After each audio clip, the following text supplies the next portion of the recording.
Morning, everyone. I will call the meeting to order. We'll take a roll call, please. One moment, technical difficulty, please. Sorry. There we go. Member Chaplin, Member Covert, Here. Member Desart, Here. Member DeCiani, No. He's not, he's there as well. Member Eckhoff, Member Elliott, Here. Member Hart, Here. Member Healy, Member Krajewski, Here. Member Larson, Here. Member Noonan, Member Ozog, Here. Member Patelski, Member Renahan, Here. Member Rutledge, Here.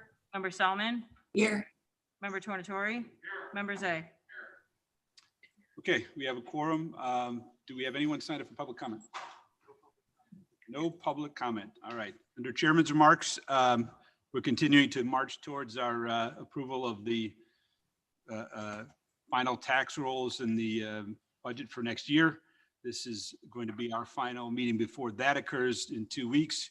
We have some updates for you on the CARES Act financing, presentation on motor fuel tax, and update on the status of the sales tax revenue, which is actually some good news in the middle of all this COVID stuff as we face some new restrictions tomorrow imposed from the governor's office based upon the status of our COVID. So we'll get some information on that. Other than that, I don't have anything else under Chairman's remarks. So we will move forward on to discussion first of the status of the CARES Act money.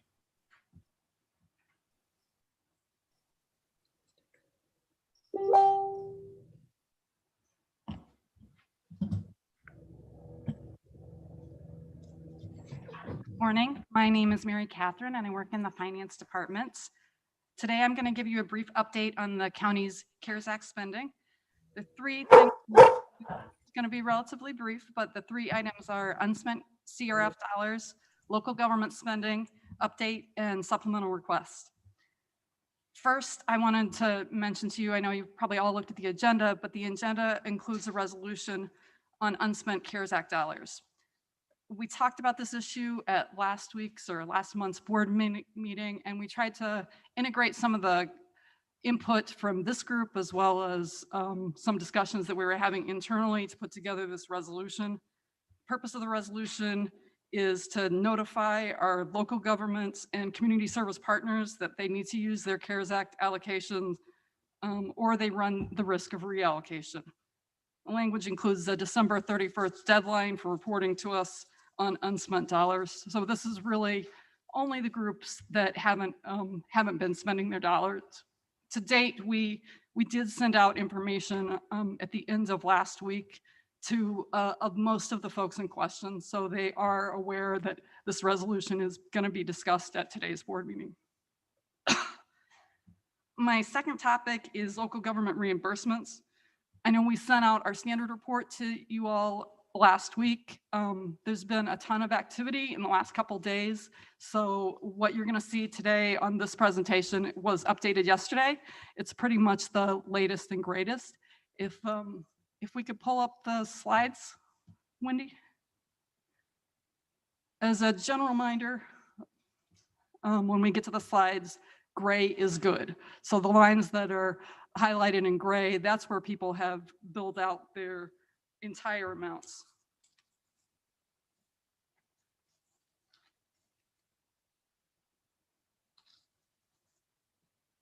Oh, okay, good. The first slide shows the Municipal Reimbursement Program. It's pretty much a good news story.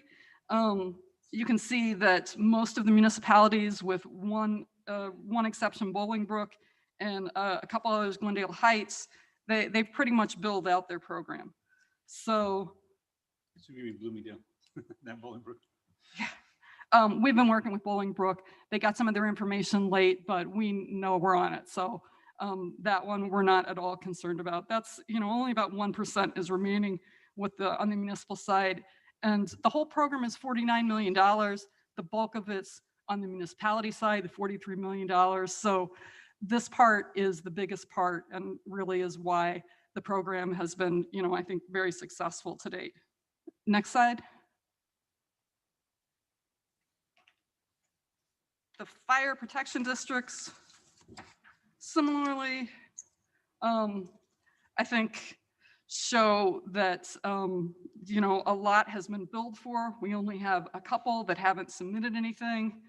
And their proposal is very clean from our perspective of Guidehouse. So that one is also going very well. Next slide. The park districts are a somewhat different story. We still have a relatively large number of districts that have yet to submit, as you can see from the list. And then the last slide here, townships. This is probably where we have the most concerns. To date, we haven't approved any applications for payments. We continue to kind of work closely with these staffs. There are, while we've had requests for reimbursement, there have been a lot of issues in terms of eligibility, ineligible backup. So there's been up and back where we've denied some requests. So, They're on the no submission side of it. okay. Okay, so that's a quick summary of where we are on the municipal side of things and the local governments. The third part of my presentation focuses on supplemental requests. As you know, I think everybody on the board got emailed a series of supplemental requests at the end of last week, and then again today. I thought it might be helpful for me just to walk through very briefly these requests. And I wanted to mention to you that when we get requests like this, we have a team that looks at everything. And actually we have this team that meets on Thursday mornings. It's our internal auditor, our staff from Guidehouse, the policy team from Guidehouse that's on the East Coast, that's looking at sort of the bigger issues, finance staff, and our executive team. So we go through any kind of request, whether it's a request from the sheriff's office or a request from a local government or even a community services organization, and we try to look at it from a terms of eligibility. Is it allowed under the CARES Act? And mostly we kick these, bigger projects are what get discussed at these meetings, but the purpose of the meeting really is to ensure that we have a consistent approach across the board. So what I'm going to talk through right now is, it's the board's decision whether or not they think a project is important enough to fund. But today, what I just want to walk through is whether or not we, on the technical side, think the project is eligible. So this mirrors the information that should be in your packet. I also wanted to mention that we did a lot of follow-up with groups last week as we were vetting some of these. And originally in your packet, you got a request for Bensonville. We had our technical team, Nick's staff, Tim Harbaugh, met with them. We had a pretty long meeting where we talked through, it was a pretty ambitious project. And we know it was an HVAC project. We know what our kind of requirements are and what our timeline is for our internal projects. And it had a lot of questions for them about whether or not that project was going to be feasible. As a result, I think, of that collaboration that we had last week, Bensonville gave us a call and said that that project wasn't going to be submitted. So just a reminder for those that are looking at the stuff that you got last week and looking what's on the agenda for today, that project isn't, it has been pulled by Bensonville. With that said, I'm going to move on to the first project on this list, which is Poised for Success. The rest of the projects on this list are really municipal projects, but this first project is a community service project. So this project is a little bit of a bucket, for the local government side of things. We funded $49 million worth of projects. For the community services side, we did $7 million for Mary Keating's group. So this is a little bit in a different group from my perspective. Poised for Success is a non-for-profit organization that provides interview training and personal development for women that are at risk. We've reviewed this particular proposal, and we do believe that it's eligible for CARES Act funding. I did want to note, I think on the notes here, I mentioned that this group did apply for a small business loan, but because of some issues with their revenues, they didn't qualify for the small business loan program through Choose DuPage. The next item on the list is Burr Ridge. Burr Ridge is requesting additional funding for its police payroll. This is a simple request from our perspective because, obviously all across the county, local municipalities were reimbursing that. So from a strict eligibility perspective, this one's very straightforward.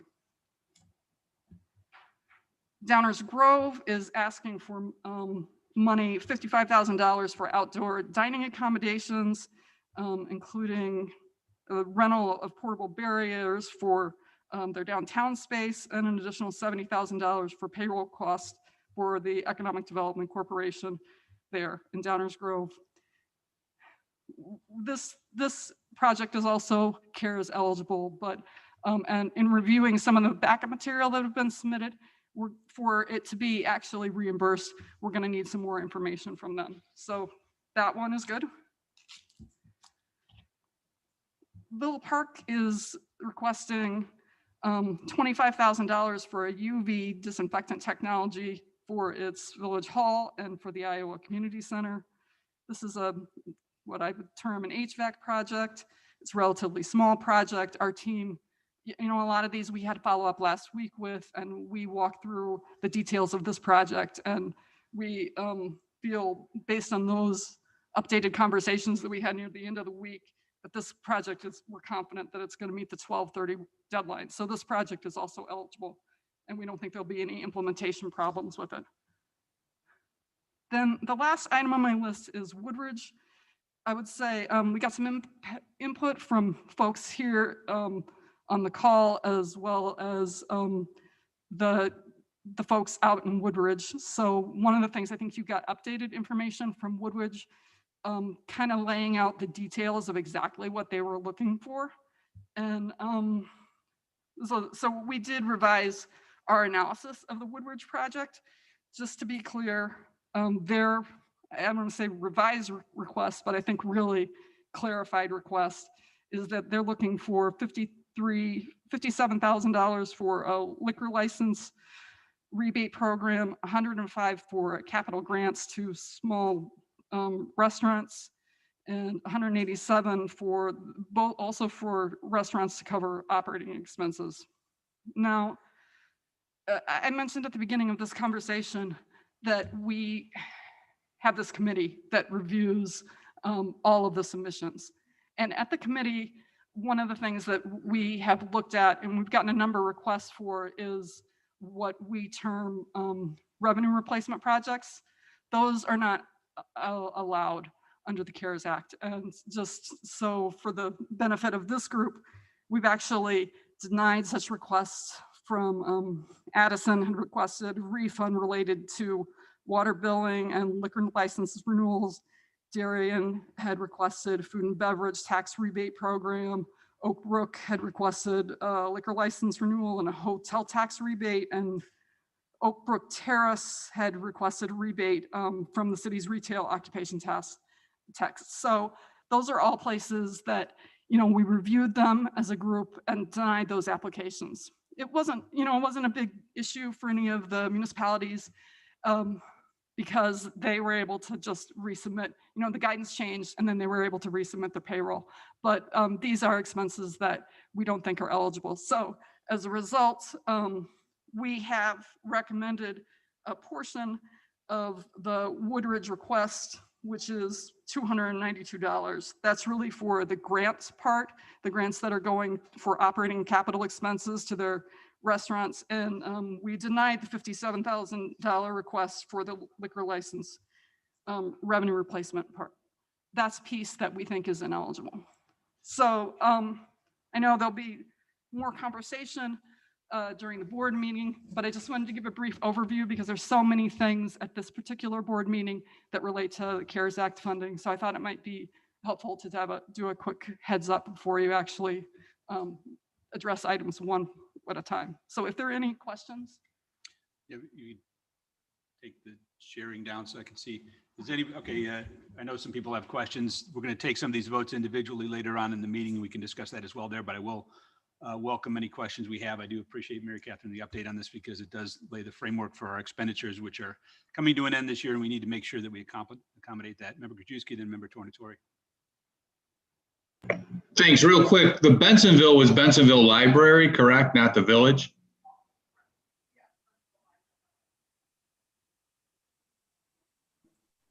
Yes, did you hear that, Brian? No, it's the library? Oh, there we go. correct. Okay.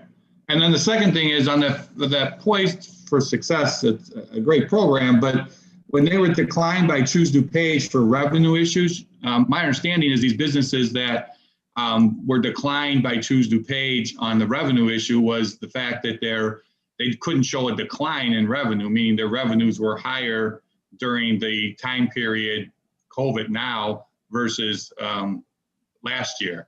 So as a result, I know businesses were rejected because they couldn't show a revenue decline. And you made a comment that they had a revenue issue at Choose DuPage. I assume it's the same issue, that their revenues were higher and couldn't show a decline. Therefore, they were ineligible for the Choose DuPage grant, but they're asking us for money when their revenues were higher than pre-COVID. Is that correct? That's correct. I would point out that this is a group that provides clothing to women that are trying to get back into the workforce. No, it's a great program. I'm just, when they got declined on the revenue by Choose DuPage, it was because revenue was higher.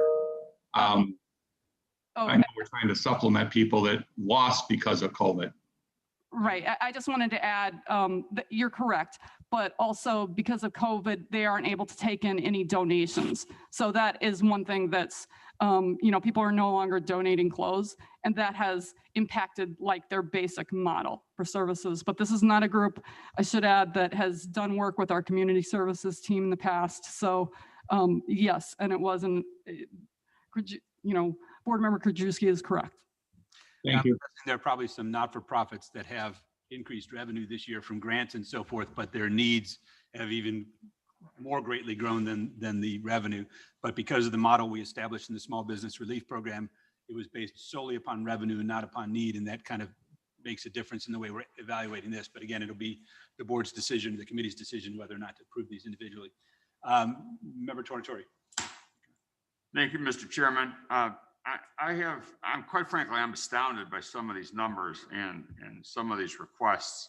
I'm going to assume, for the sake of discussion, that each and every one of these requests meet the technical criteria that has been established for CARES Act reimbursement.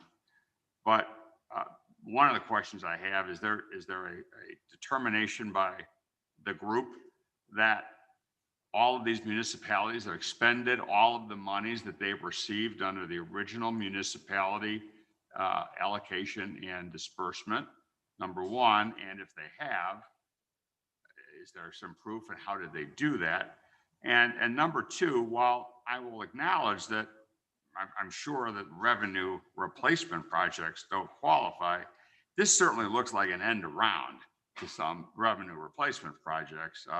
Economic development, a restaurant asking for money for police, certainly to me would be something that they would pay for if the revenue that they've lost was there, and it's not. So this is just another way to get to revenue.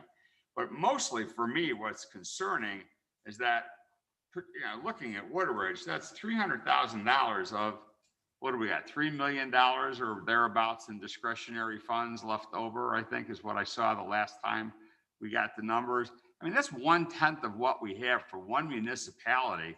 And we've got 30 plus more in terms of municipalities. And my concern is that the other municipalities either don't know that they can come back for seconds at the table, which is what's happening here. Or I mean, I don't know. I don't understand why a handful of municipalities are coming in requesting these significant disbursements when they've already received significant disbursements. And, the restaurant thing just astounds me, because every municipality's got problems with their restaurants and bars.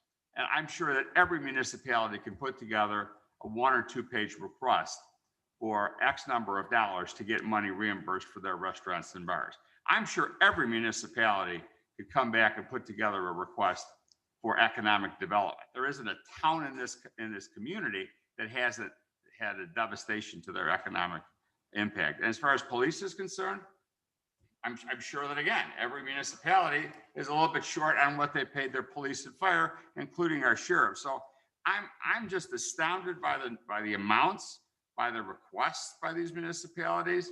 I don't criticize the working group at all. I mean, you're doing what you're supposed to do, but I think that if we're going to start doling out money because we've got it left over and we've got to spend it by the end of the year, I'd either like, if we're going to do it for municipalities, I'd like to see maybe an allocation across the board, or I'd like to see everybody have a submission, everybody have an equal amount of time to make that submission. And then your group take a look at each and every one of those submissions, not just first come, first serve, which is what we're doing here.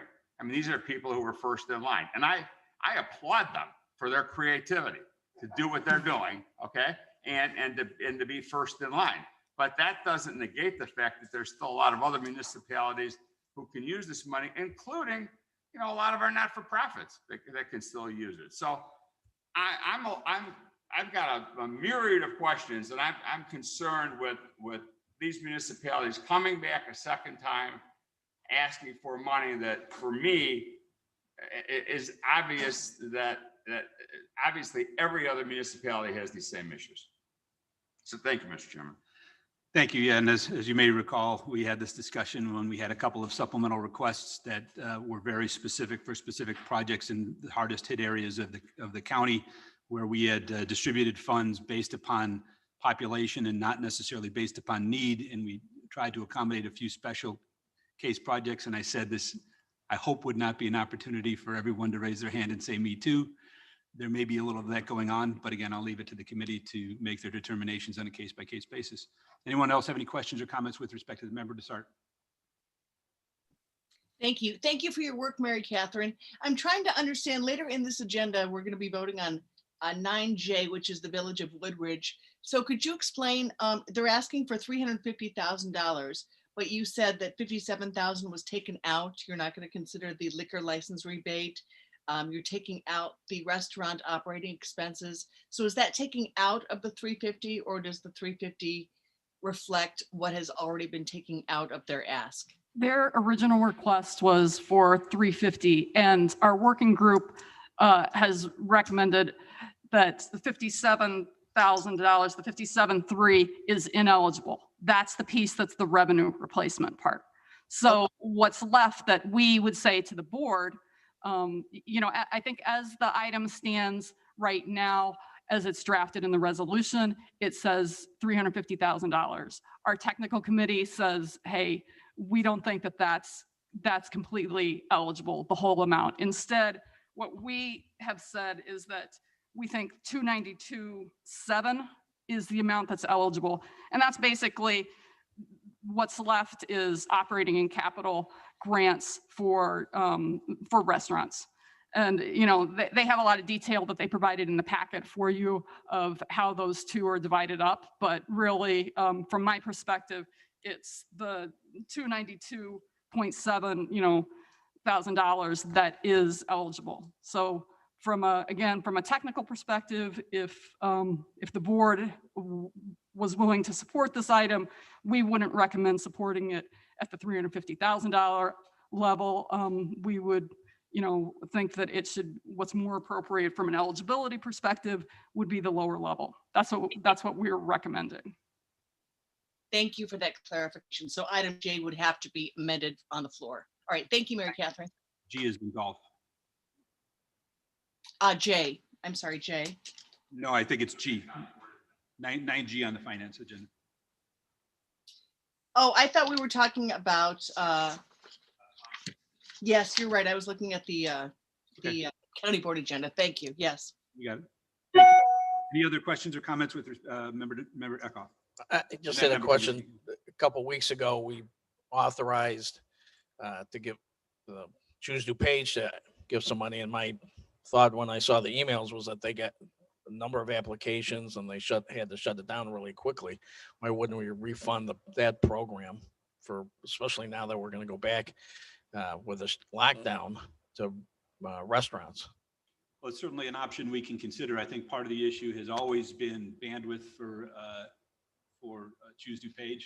They're processing those as quickly as they can. But if they get another flood of them to try to get them processed, get them through our process on this end and get the money out the door before the end of the year might be a challenge. But it's, if the board wanted to consider additional funding, maybe that's a discussion we could have under new business and consider whether to do Well, it that. just seems like they're the ones, the entertainment area and restaurants and bars are the ones hardest hit. So Sure. that's where I'd look to fund the money, or send the money. Okay. Member Krajewski, I'll come back to you, but Member Renahan hasn't had a chance to speak yet. So Member Renahan. Thank you, Mr. Chairman. Thank you, Mary Catherine. I'm trying to understand the distinction of, Mary Catherine, you've used the word recommend and you've used the word allowable. So when we get the checklist from the committee, we see that they're allowable, but you also said recommended. So are they recommended to? We recommend allowable expenses. Yeah, I'm just recommend means that we think that they're CARES fund eligible, that they comply with the terms of the CARES Act. So yeah, I use the term interchangeably, but those are the ones that came out of the committee. We think those are the ones, if we recommend it, we approve it, those are all pretty much the same thing. Sorry to put you on the spot, but I appreciate it. Yes, I know, sorry. Member Zay, you had a comment? Thank you, Mr. Chairman. You know, I did have some questions. Who's on this committee? Okay, it's Auditor Grogan, Nick Kottmeyer, Cheryl Marquet, Rob Reed from our Guidehouse team, Alex Kluge from our Guidehouse team, Margaret, you from our Guidehouse team, myself, and then we draw people in as needed. So in some cases, we'll bring in the actual people that have worked on it, but in some cases also Jeff, our CFO. Okay. So what you're saying, your committee, we set policy. You're just saying that these meet, not to put pressure on you. You're saying, yes, this meets the criteria, but ultimately the policy decision is the county board member. Exactly. This is the technical group behind the scenes. Okay. So we want to make sure that we're not recommending anything to the board that we think doesn't comply with CARES Act. And in the case, I think you saw that play out today. We did have one proposal that had revenue replacement in it. That's not allowed. Okay. So Thank you.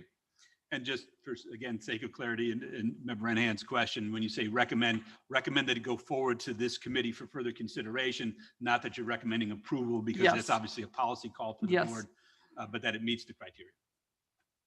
Okay, Member Krajewski, you had an additional question, comment? I'm just saying that I raised this issue a couple of weeks ago, that as soon as we started giving additional municipalities, you know, Aurora, Bensonville, you know, Addison, West Chicago, we've given them grants, everybody's going to come forward. We have a lot of not-for-profits too. We got the first one today. And unless we decide from a broader perspective on what's going to qualify, I'm sure there's a lot of municipalities that have been hard hit, that have some issues that, you know, they're all CARES funded, CARES eligible.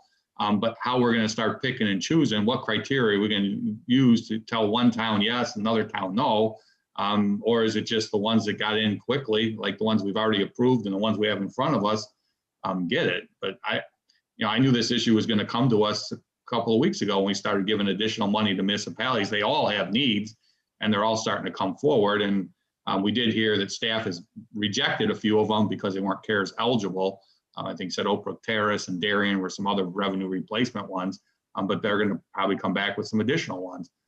So I don't know if we need to have a much broader discussion on criteria that we're going to use when these towns come forward, or is it just a first in, first out? We did the first ones last couple of weeks, and we got a few more today until we run out of money. Like I said, we got a not-for-profit today, and there's dozens of those that have been hurt that could come forward that all have CARES eligible, you know, criteria that they meet. I think we need to have a much broader discussion because we opened up this issue a few weeks ago, and I think it's just going to get worse for us. Okay, Member Zay. Catherine, did we not, when we did the first allocation of CARES money, not have a line in there for member initiatives? Yeah, yes. So So when Member Krajewski says that, so like when in the West Chicago purpose, there was a member initiative of myself, Member Larson, and Member Rutledge. The Addison Bensonville was a member initiative of District 1 of Member Tornatore, Member Selman, Member Prochowski. The Poise for Success is a member initiative of Member Chaplin. So we are meeting the criteria. We're not opening this up for whatever. These are member initiatives that members have been reached out to by their communities or non-for-profits and asked for help, and those members have brought those forward. So we are following our policies set by this. I think we put $10 million to the side for member initiatives, so we are following that. So the Poise for Success was brought forward. That I don't know about Burr Ridge. I mean, I understand Burr Ridge. I mean, I see their description about, you know, the police, but I mean, I'm not the smartest guy around, but I would think if they had all these senior homes, this would be an expense for their fire, not for their police, because if they had additional calls, your fire department would be handling those, not your police department. They don't have a fire department. Oh, even better. Okay. So again, we are following our rules here. We're just not opening up whoever comes in. These were member initiatives brought forward. Aurora was brought forward by Member Healy in District 5, I think. So we are following some kind of our standards that we set here. So it's just not first come, first serve, whoever gets it does that. So I think we are following it. To just follow up on Member Krajewski's comments. Member Tornatore and then Member Krajewski, I'll let you respond. I agree with Member Zay, but I don't know that Burr Ridge, Downers Grove, or Woodridge are brought forth by any member. Okay, so that just so we're clear, what we have here this morning, unless I missed something, weren't brought forward by any members of this county board. They were brought forth on. I would disagree. They came to me, Downers Grove and Burr Ridge, the District 3. Those are ones that they came, and I think they contacted the rest of our delegation from District 3. And Mary Catherine even forwarded us these, and I asked her to forward them to District 2 and Downers Grove because they weren't on the list. But you know, the village commissioners in Downers reached out to me multiple times on this. The mayor of Burr Ridge reached out to me supporting this. These are District 3 initiatives. Okay, well, I'm glad they went through the process. It doesn't change what I said earlier, but I'm glad they went through the process. Thank you. All right, Nick Kottmeyer has some comments. So as we move forward, we only have a couple more meetings, obviously, until the deadline. We reach the deadline for spending the money. We have 3.4 million right now. How we're working, unless if we receive different direction from the board, is any request that we get from any source, any direction we have, we're looking at it, whether it's eligible for CARES Act, period. If it's eligible and it meets the requirements that the Treasury has posted, then we will move them forward to Finance Committee for consideration. If there's a different direction that the board would like, we can absolutely do that. But and I can guarantee the next meeting and one after, there will be more of these, because it's my understanding mayors and managers kind of did an all broadcast to all municipalities to submit them. So there will be more coming to this committee for consideration. And our only gatekeeping part is it legal what they're asking? If the answer is yes, then we will move it along for consideration here. Yeah, obviously, we didn't want to put the staff in the difficult and unfair position of making those policy choices for us. We tried to get ahead of this a couple of weeks ago by addressing, once again, the issue that we had allocated a whole bunch of money, more than any county in the area has done for their municipalities by a wide margin, and done that based upon population. And then there were a couple of special projects that came in because we did it by population and not by need, that we tried to address some very serious needs in a few communities that had those very serious needs. I expected that people would look at this as an opportunity to take advantage and say, me too, I want more. And sure enough, that's where we are. We can have a discussion. What I'd like to do is get through the remainder of the agenda for today. If we'd like to take it up under new business, we can discuss this a little further, whether we want to just draw a line in the sand and say no more special projects. That will be up to the committee for consideration. But unless there's anything further specific to this conversation, I'd like to move forward with the remainder of the agenda, and then we can take it up again at the end of the meeting. Right. So then our next discussion is on motor fuel tax presentation. We have Chris Snyder from Transportation Department.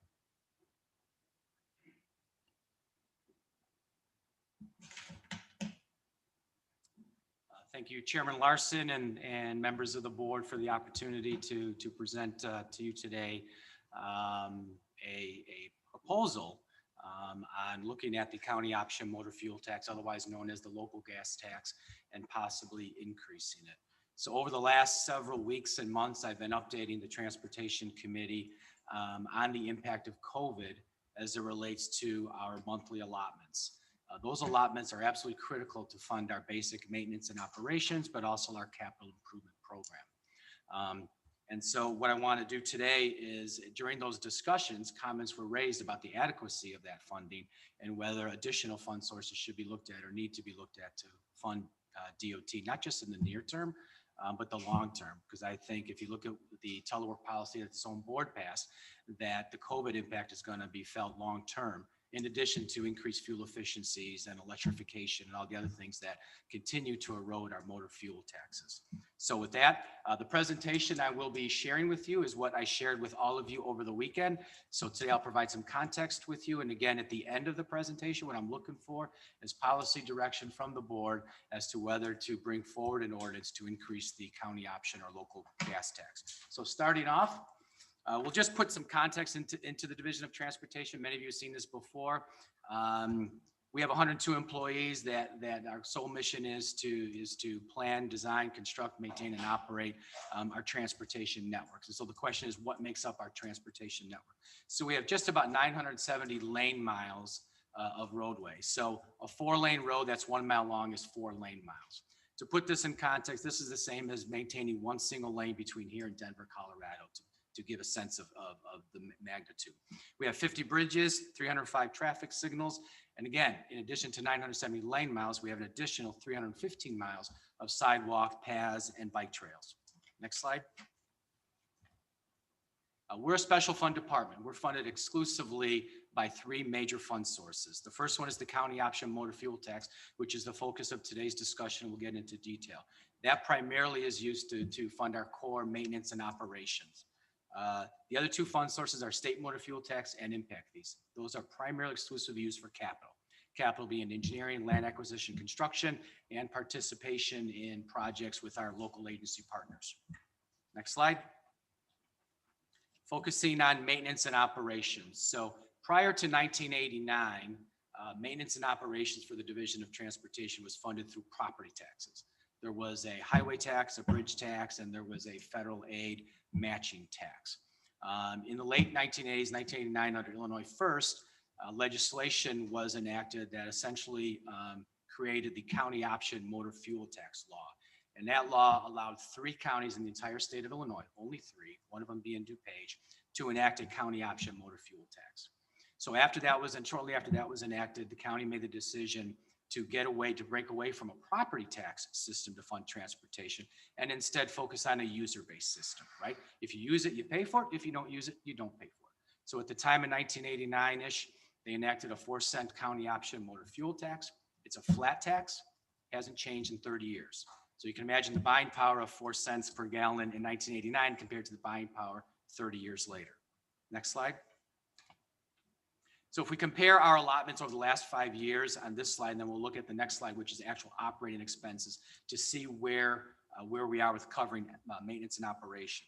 So on this slide, these are allotments for the last 5 years. You can see there was an upward trend, but in the last 3 to 4 years or so, 3 years, we've kind of seen a leveling off.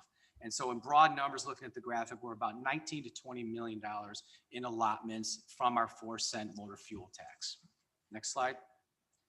Comparing those allotments to our actual expenditures for the same 5-year period, a quick review of the graph, you can see we hover around $16 million on average.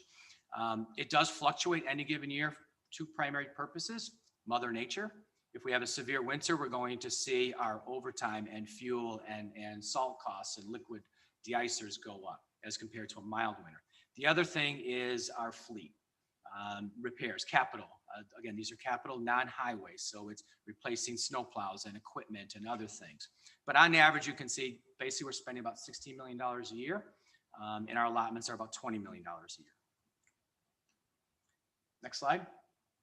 So now the impact of COVID. What I'd like to do is actually reverse this slide a little bit and take the first bullet point and put it at the end and give some context to, as we began to prepare our budget in June, where we were and what the assumptions we made were.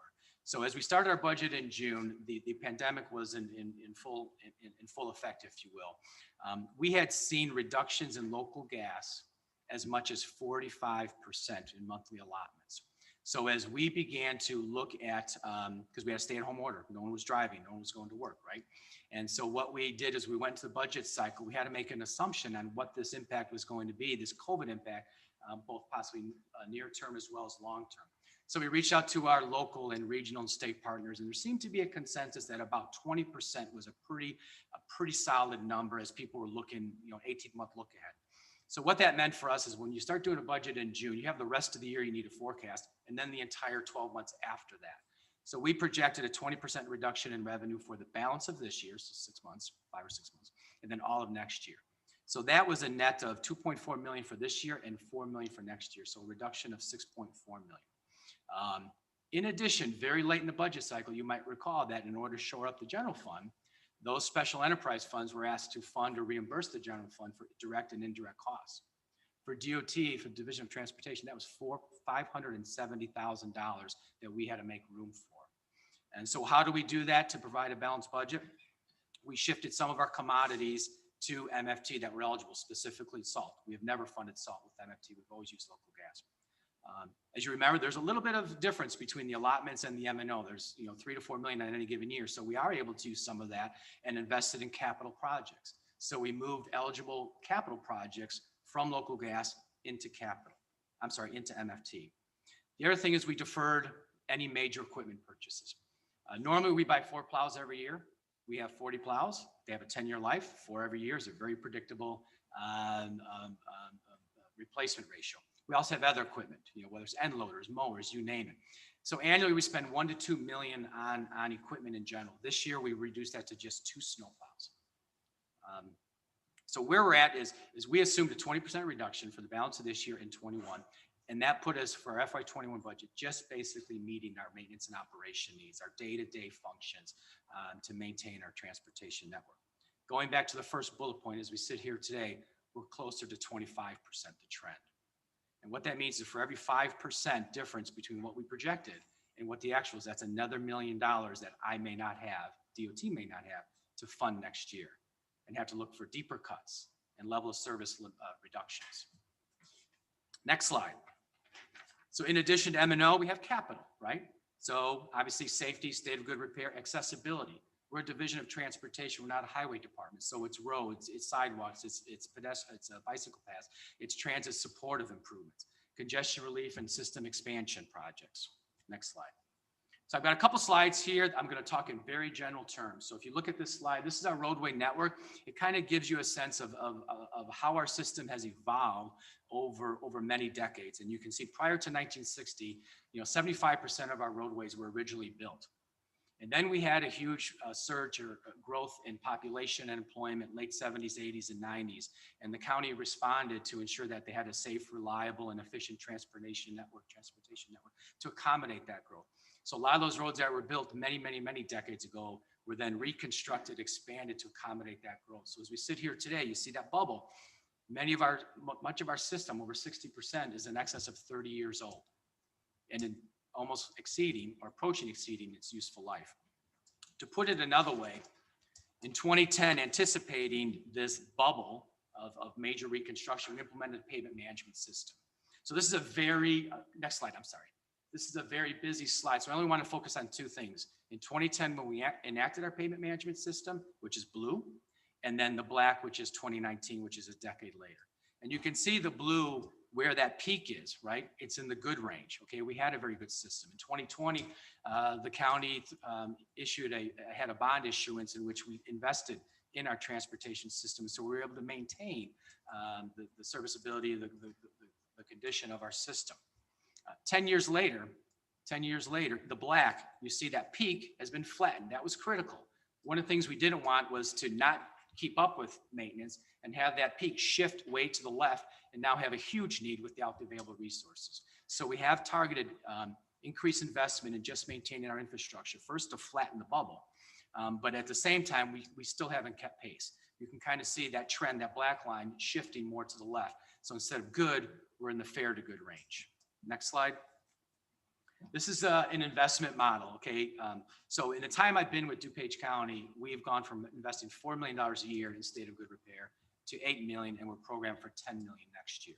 And you can see even with those investment strategies of if just maintaining 8 million, we're not improving our overall condition rating, it's declining. We're not keeping pace. As our roadways deteriorate, they accelerate. The rate of deterioration accelerates as they get older.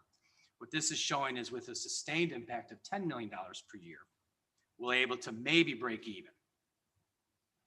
But that's not the revenue we have. Next slide. We talked about roadways. I'd be remiss to not talk about bridges. Not surprising, when we reconstruct our roads, we reconstruct our bridges typically. So the fact that we have many of our bridges, we have 50 of them. Many of them are in that 30-plus-year-old, similar to our roadways, should not be of a surprise. 6 of them are load posted, which means they're unable to carry certain vehicle types or weights. And so that impacts local travel. And again, this has a bubble. And so that means every year that bubble continues to shift to the right, and that results in a worsening of our overall bridge condition and the need to invest in our bridges. Next slide. So a year ago, Rebuild Illinois was enacted. And one of the things Rebuild Illinois did was, for the first time in 30 years, it increased the county option motor fuel tax that counties could either enact, they added 2 additional counties, or could increase from 4 to 8 cents. They index it to the CPI. So no longer will it be set at a number, but it will grow as the CPI grows. Okay, so that's good. But that's as far as they went. They left the decision to enact or raise a county, the local gas tax to county boards. Next slide. So again, the sustained impact of COVID, I think, goes beyond the initial pandemic. And when a vaccine is implemented, I think the policies people put in place in terms of telework, and you begin to look at fuel efficiencies and alternative vehicles, I think these are all going to continue to combine to erode the overall MFT. So what does increase in the local gas do for us? If we increase it from 4 to 8 cents, in the first 12-month period, that would be an increase of $16 million per year. And that's COVID. That reflects the COVID impact of a 20%. If you look over 20 years, that's $352 million that it would generate. It ensures a reliable fund source for core maintenance. Okay, I'm concerned as we go into this budget cycle that if we have another shutdown and we see numbers at the 40, 45%, that has a tremendous impact, to our basic maintenance and operations. I can't defer capital in all cases to pay for maintenance because not all things are eligible on the MFT side for state motor fuel tax. So it's reliable core maintenance. It's an additional fund source for capital improvements. We talked about those bubbles and the need to replace and reconstruct our system, our roadways, our bridges. It reduces the reliance on state and federal grants. And that's key. We have been able to have some success with grants to improve our system. We've talked about those in the past. Unfortunately, major grants for major projects, we've been shut out. Tiger grants and infra grants at the federal level were 0 for 8, I think, in terms of major, asks to fund a Fabian Parkway in District 6, $15 to $20 million project. We've got nothing. The thing I want to emphasize here is expedited project delivery. We all talk about how long it takes to get a project delivered. Whether I build a project with local money, state money, or federal money, the project doesn't change. It's the same project. What is different is a county project will be on the street 2 to 3 times sooner than a project that use state or federal resources. Even the state motor fuel tax is considered a state grant, so there's state oversight. And that has an impact to our ability to deliver just our non-federal program. Next slide. So where do we hit? So why am I here today? And that is this, looking for policy direction from the county board, whether there is interest to bring forward an ordinance to increase the local gas tax from 4 to 8 cents. What does that mean to the average consumer? If we assume people drive 12,000 miles a year, $1,000 a month, $20 fuel efficiency, 20 miles per gallon fuel efficiency, that's 50 gallons a month. A 4-cent increase is $2 a month, 50 cents a week, 10 cents a day. But what does that generate? Obviously, an improvement in reliability of our transportation system, okay? There aren't those potholes out there that someone's gonna hit necessarily and have to replace a tire, which is way more expensive than that $2 a month. What it does is every dollar I get goes right back into the economy. I turn things around and I invest in transportation, right? That's jobs, that's supply chain, that's materials. So it gets fed back right into the economy. It's not something we hold or keep to ourselves. It's immediately recycled back into the economy. We talked about funding our basic M&O. I'm concerned if it stays at 25%, the ability for me to fund our basic M&O next year at the same level of service we've gotten used to is a concern. Obviously, increased funding for just maintaining and expanding our network for all users and expedited project delivery. We need to be in control of how quickly we deliver a project and not have other agencies oversee our projects and delay implementation. So with that, I'll open up to any questions. But again, at the end, I am looking for some direction with regard to whether to bring forward an ordinance to increase the local gas. So I'll turn over to Chairman Martin. Member Zay, then Member Echo. And then Member Rosa. Thank you, Chris. Obviously, you know, I've been on transportation for 10 years, and I've been saying for 10 years, we need to do this. And I think it's a year too late. We had that ability last year to do it. We decided not to, and now we're in the middle of a pandemic. My concern is you guys have done a great job maintaining our system, but we have done nothing for 10 years. Capital. I mean, the last bond projects we had were Chairman Schillerstrom. You know, those are the Build America bonds that we've done. We have done nothing to have any kind of capital plan in the future. As you brought up Fabian Parkway, they have put millions of square foot of warehousing out on Fabian Parkway, and it's become a dangerous road out there.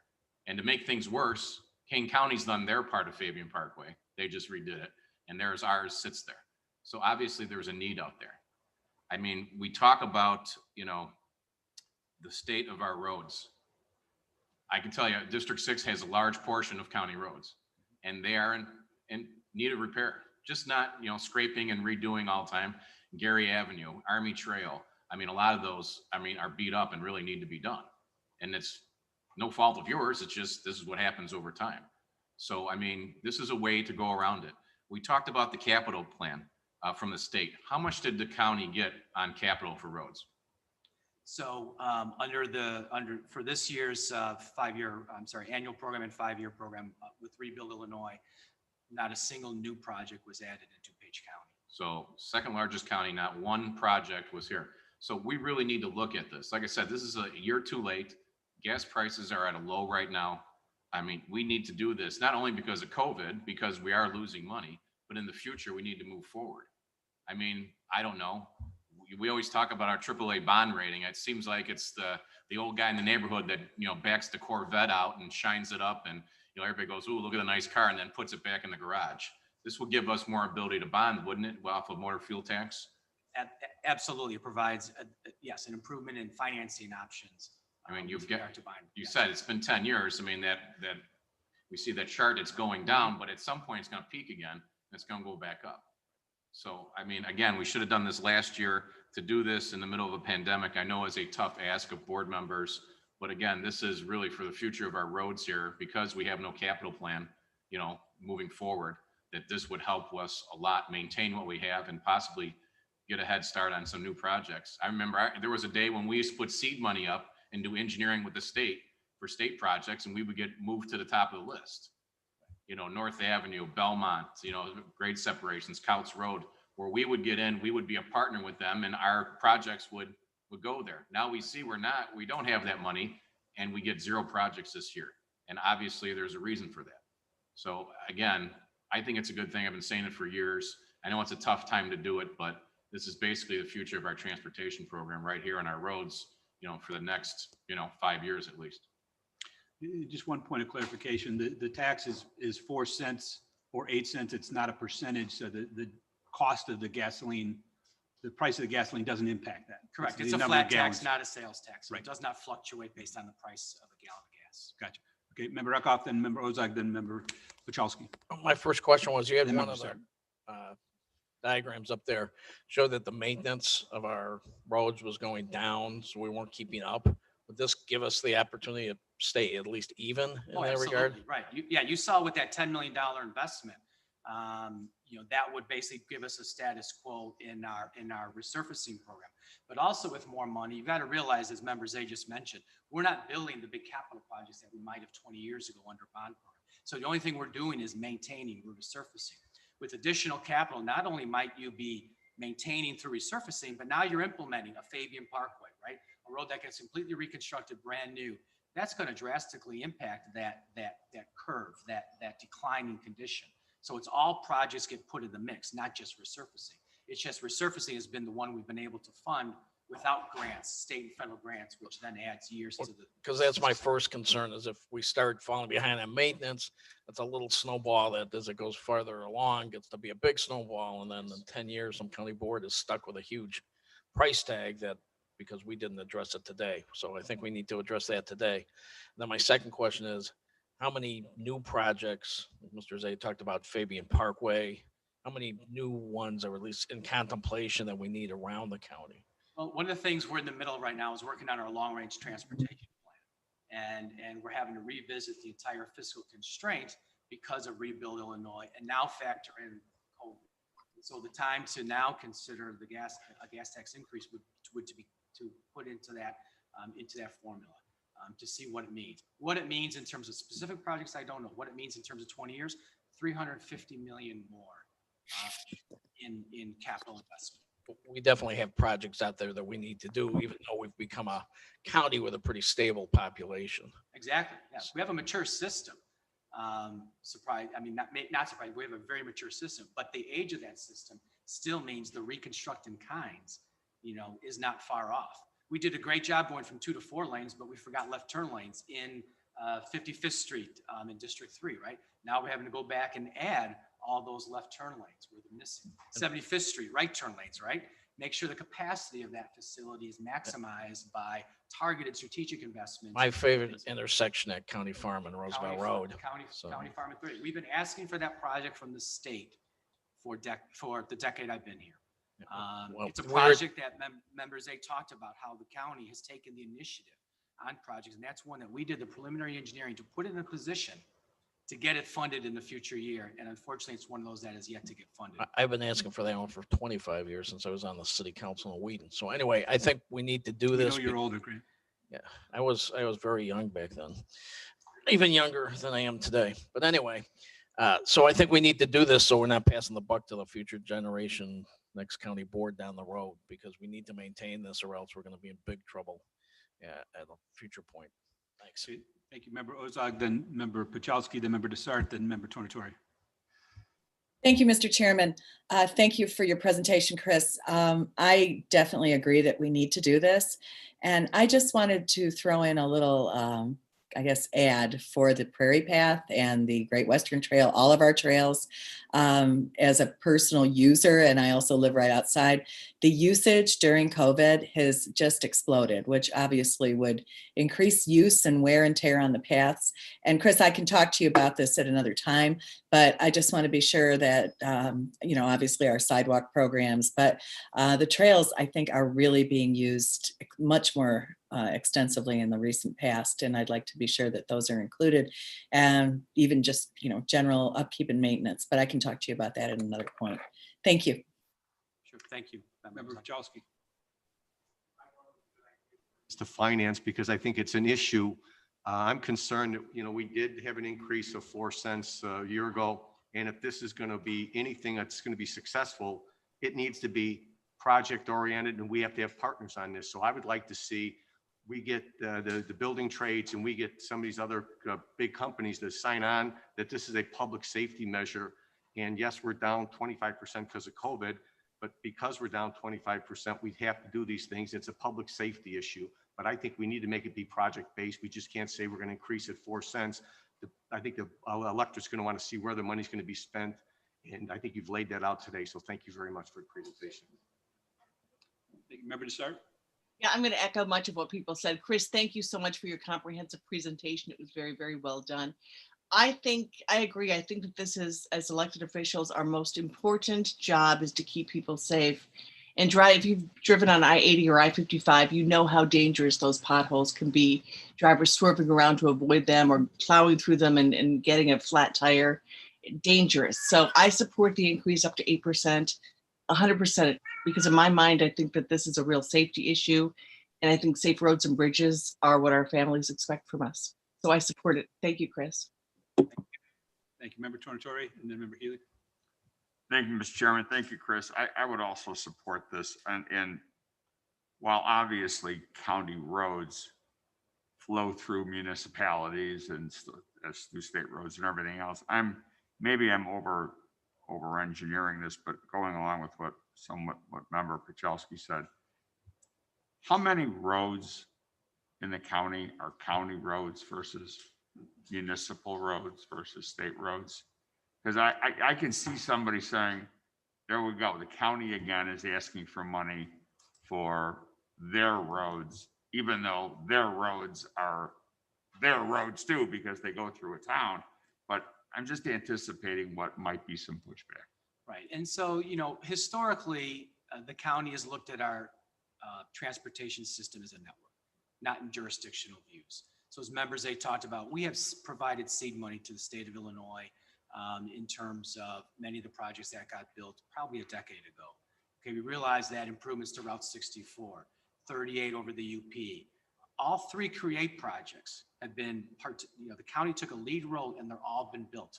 Great CREATE projects of the great separations, Belmont, 38 at York, and then 19 at York in District 1. So when we go up to an intersection, that's a local leg. We take on the full responsibility of that project. If that needs left turn lanes, right turn lanes, and improvements on their legs, we'll do what we need to do to get it to a satisfactory level of service and safety. So while we may not go directly on for extended periods, extended lengths on a local system, we'll address the immediate impact of their system and our system to interface. And so that we are improving their system. We participate with them on projects, and the state and the tollway has been an incredible partner.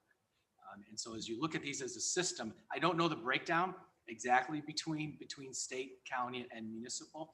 One of the biggest municipal projects we ever had was obviously Belmont Great Separation in Downers Grove, and then 75th of Washington Street in Naperville. That was a partnership of Naperville, the county highway, local street, multi-million-dollar project, and it's been a phenomenal improvement to that area. Okay, thank you. Member Healy.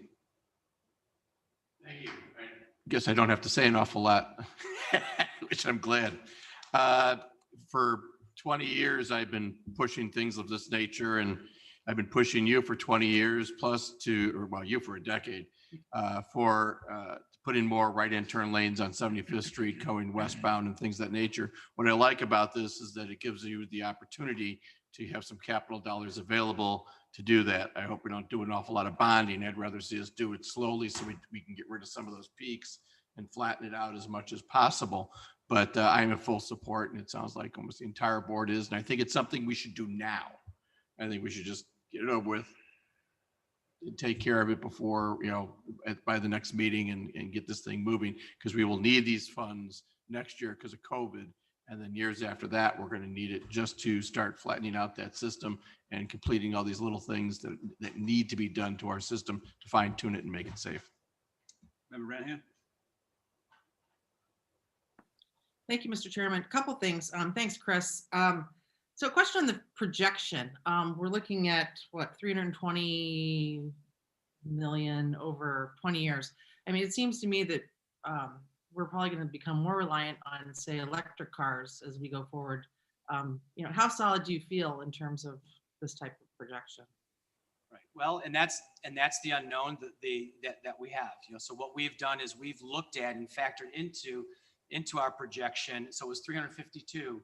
So we did anticipate some CPI growth in that, but we also recognize that growth will be metered by conversions of vehicles to electrification or alternative fuels. There is a lot of talk about finding a different way to fund transportation nationally, like a VMT or some other user tax. So the thought is always that whatever is implemented would replace whatever we have in kind. So the advantage of having a 20-year projection is that every year and every 5 years, you get to revisit that projection and make sure that you're still trajecting in the way you've planned, or you can make adjustments along the way. But I do think it's conservative. Obviously, better to underpromise and overdeliver than the other way. Okay. The other thing I was wondering is in terms of priorities, I remember reading something about Illinois structurally deficient bridges. And I remember DuPage County specifically being mentioned as having a number of bridges. Is that going to be a priority, or, how are you going to determine that? Just curious. Yeah. So interesting definition of structurally deficient does not mean unsafe. So there's a little terminology issue there. And the structurally deficient bridges, if I recall, that came through that, yes, there were a couple in DuPage County. They were not on the county system. And so the one that immediately comes to mind is I-55. We mentioned that earlier, over Lamont Road, and the state of Illinois is actively pursuing the reconstruction of that bridge. Okay. All right, and I would be supportive, Chris. Thank you. Thank you. Okay, I know Member Culver's trying to get reconnected here. We have more to cover. I will say a couple things on this. One, we are talking about a COVID decrease in funds. We will have a good cash balance at the end of this year, and we may be sweeping some funds to cover some short-term needs for transportation. Long-term needs, I think this is a big discussion to talk about a $350 million increase, a tax increase even over 20 years. I would certainly want to have the entire board available to do that. Some of us are not all here. And there are obviously alternatives, which could include not a 4 cent a gallon increase, but a lesser increase and a structured increase that may increase over time to work that into the equation to address projects short-term and long-term without an immediate impact or a lesser impact on the public right off the bat. But that is a discussion we can have. If it's the board's desire, we can bring something back as early as 2 weeks from now. We can wait for the new board to convene to consider that issue. I don't know the sense of the committee. Yes. Anybody, raise your hand if you want to address this 2 weeks from now. 1, 2, 3, 4, 5, 6, 7, 8. All right, so it looks like the majority of the board wants to consider it in 2 weeks. So we'll put that together and consider it in 2 weeks. So if I can understand the direction, then I will bring forward an ordinance to increase it, and that's what we'll bring forward. So thank you, everybody. Thank you for your support.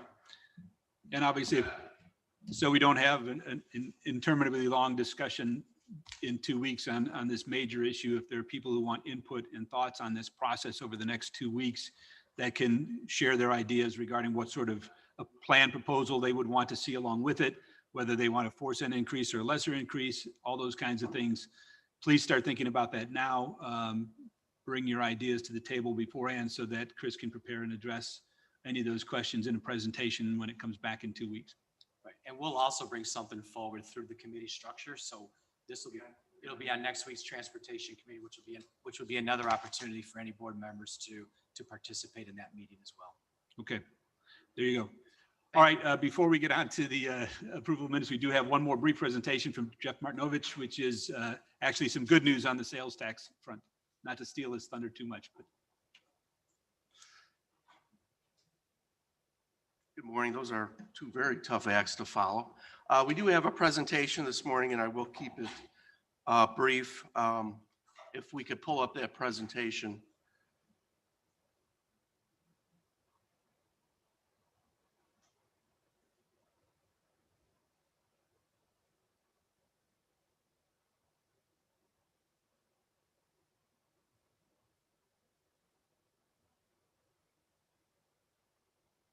Okay, and we'll move to the first slide. So at this point, we are very quickly nearing the end of our fiscal year. And we wanted to give the county board an update about where we are currently at as far as fiscal year 2020, the current year that we are in. We just did receive another allotment of sales tax, and I'm happy to report it was over budget for the second straight month. We were over budget for September collections that were just received here in November, the bottom line, by 2.67%. And we were down 3.12% from the same time period last year. On the very right column, you can see that we've had somewhat of a comeback. In April and May, we had some pretty severe declines in sales tax revenue as we were in a shutdown, but now we've climbed back a little bit. Year to date, we are under budget by $4.4 million. We are at 79.2% of our budget with 10 months collected. And at this point, we should be at 83.3%. So we're trending 4% under budget. However, our budget projections for fiscal 20 projected to be under budget by 15%.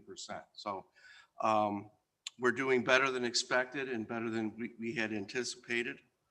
The use tax, which is a portion of our total sales tax, which is out-of-state online retailer sales tax, is doing very well. Obviously, as you would expect, we are 25% over budget year to date. Next slide. So I think this slide is important because sales tax, the way we receive it, can be a little bit confusing. What we just received here in November is for August sales. It's what's called a liability month. On the spreadsheet, we've collected it. That's the September 2020 collections. October, the Department of Revenue calculates the distribution. And then in November, we actually received that money that was for August sales. So for the fiscal year on an accrual basis, we'll continue to receive September, October, and November. And at that point, as we do our audit, we'll have our final sales tax numbers in for this year.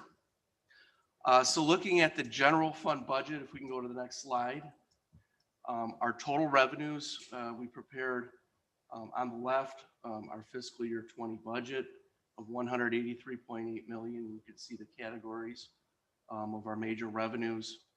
During the budget process, we projected $174.6 million, and we're currently $143.2 million to date collected for revenue in the general fund. We're trending right now at the end of September, 78% of our budget, which is about 5% under budget for revenue. So in total, we're going to keep right on that budget projection of being about 5% under budget for total revenues. Jeff, just to clarify, when you say during the budget process, when we were going through the 2021 budget process, we were updating our revenue forecast for the remainder of 2020, Correct. which originally looked like we would be down 15% for this year, but now it's looking like we're only going to be down 5%, so we're going to do very right. well for the end of the year. Okay. That's correct. Member Healy, did you have a question? We're still not done. At this time of year? We're still not done with all of our collections. Typically, we'll have a collection ratio of 98 to 101%. So this there's is still normal taxes that- to collect. This is, at this time of year, it's normal to be down $1 million or so Yeah. while you're completing collection. Yeah, tax sales delayed, Okay. yeah. Okay, I haven't finished the Right. presentation unless you are finished, and then I'll open it up for questions so Uh, that people Just on let the me go internet. through the expenditures very quickly.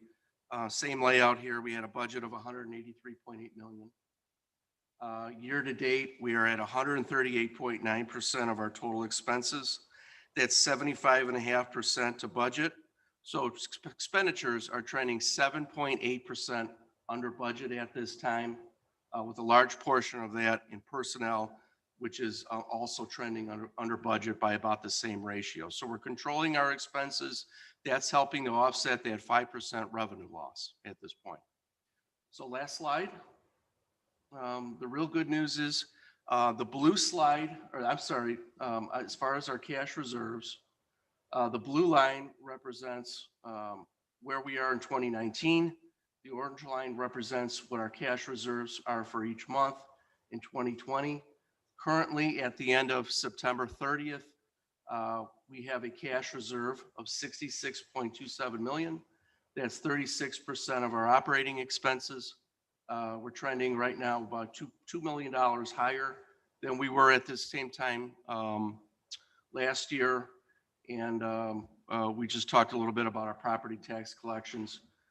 We do typically see our cash balances increase during this time as we end our fiscal year. So all in all, fiscal year 2020, right where we stand right now, I think we'll beat our projections. We'll keep our reserve balances where we had it projected, and we'll end the year in a very good fiscal position as far as the general fund. Okay. Okay. Member Tornatore first, and then I'll come back around to you. Thank you, Jeff. I acknowledge I'm not a numbers guy, but can you go back to the slide that had the 2020 budget and then the projection and then where we were, the actual? Yeah. And I've just a couple of questions. One's more technical. Where you had the column that said 2020 budget, that would have been the numbers that we worked on and budgeted last year at this, Yes. at this time. Okay. Right. And then the 2020 projected budget, when was that projected and how did that? That's what I was asking about. Pre-COVID, post-COVID? That was projected during the budget process, when we went through all the presentations and every department. The gave their 2021 updates of budget revenues. process. So recently? Yes. Yeah. Okay. So you'll see that number in the budget document that you just received for what the 2020 numbers Okay, are. so we're projecting out what, all right, now, and then lastly, maybe this is a general question. Am I to understand that the reason we didn't do as poorly, if that's the right word, as we thought, given the pandemic, was because of the sales of the online sales tax essentially that was collected that we didn't Yeah, that's collect? helping quite a bit. We've had a good bounce back in the 3 other categories of sales tax. Income tax is doing remarkably well for where we are currently at right now. That did not decrease as much as we had projected, which was about 10%. So when you take in those better projections or better numbers for revenues, coupled with with really good expenditure numbers, we've been able to watch our expenditures. That's helped to maintain our cash reserve or our fund balance and actually generate a little bit more cash than we were at this time last year. Okay, thank you. Okay, Member Healy, you had an additional comment? I just wanted to say that this is, the fact that we're in such great shape is a tribute to you and to Nick and to all the department heads. Because when this first started, you guys immediately kicked into gear, started reducing costs, reducing expenditures. And I know a few other counties weren't able to act that quickly, and they're seeing a much higher thing. They're going, how are you guys breaking even? And I said, because staff was immediately hitting the ground running, reducing costs at every point you possibly can. And you know that this is going to go on to next year. So you're already hoping to sweep some money into it to cover next year as much as possible. You guys are doing a phenomenal job. And I just wanted to compliment you guys on that, because if you guys had not done that, we'd be seeing holes right now, and we don't have that holes. And to you too, Mr. Chairman of the Finance Committee, and to you, Mr. Vice Chairman of the County Board, and all the department heads, just phenomenal job. Thank you. Yeah, I would just add, I think it's the bipartisan leadership on this board that we've provided the guidance to the staff, and we've made the difficult choices, and we've worked together to get to where we are. I'm very proud of the work that this board has done, but certainly the staff has been amazing, transitioning from one chief financial officer to another, who then had to deal with some personal issues, and yet has been remarkable in leading his staff and everybody. And Nick Hotmeyer and his group have just been terrific. So I'm pretty proud of where we've been and where we are and where we're set up to be headed in the future. Member Eckhoff, you had a comment? I would first agree with what you said about our staff. They've done an incredible job with some turnover and have worked so hard, and they've kept our head above water. And if it wasn't for them, we wouldn't be where we are. Along with your leadership and Chairman Cronin and Mr. Zay, it's really been an incredible job that I can't believe we've come through so well.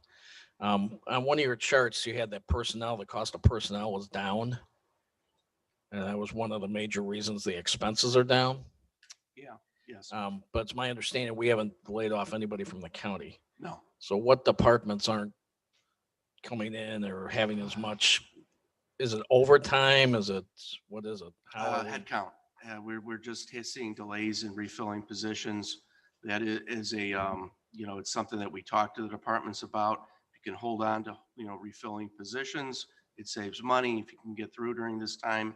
So it was planned head count that we were going to fill this year, and then we just haven't done it. Right. Okay. All right. Thank you. Member Ozog.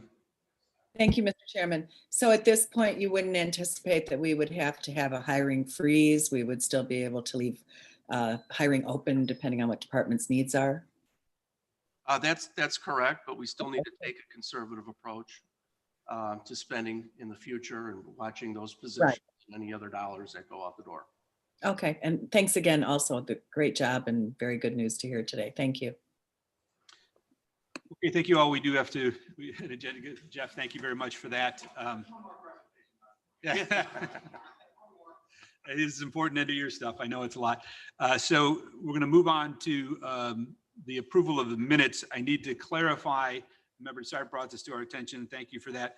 That the packet that went out actually included the entire packet from last meeting. And actually, we're only going to be approving in the minutes pages 6 through 28, which are the actual minutes from the last Finance Committee meeting. So with that, I would entertain a motion to approve the minutes from Tuesday, August 27, 2020. We have a motion and a second. Any discussion as to any of them?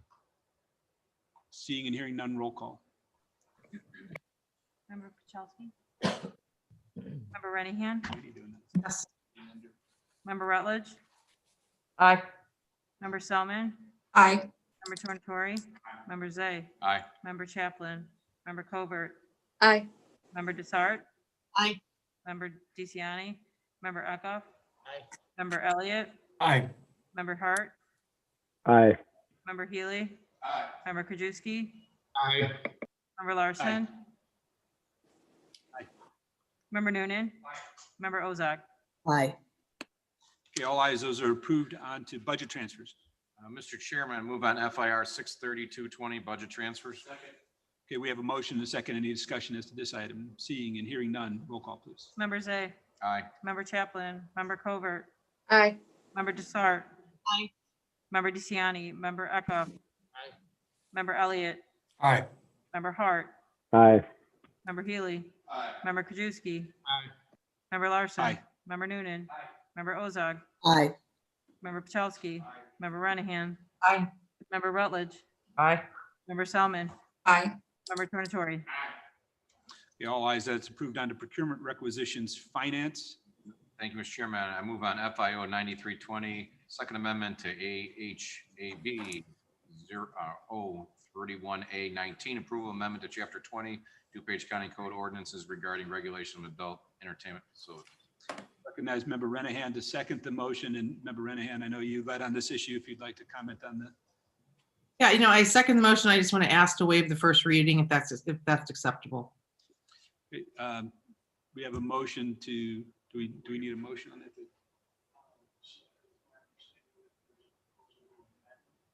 To waive the Yeah. first reading. Just amending.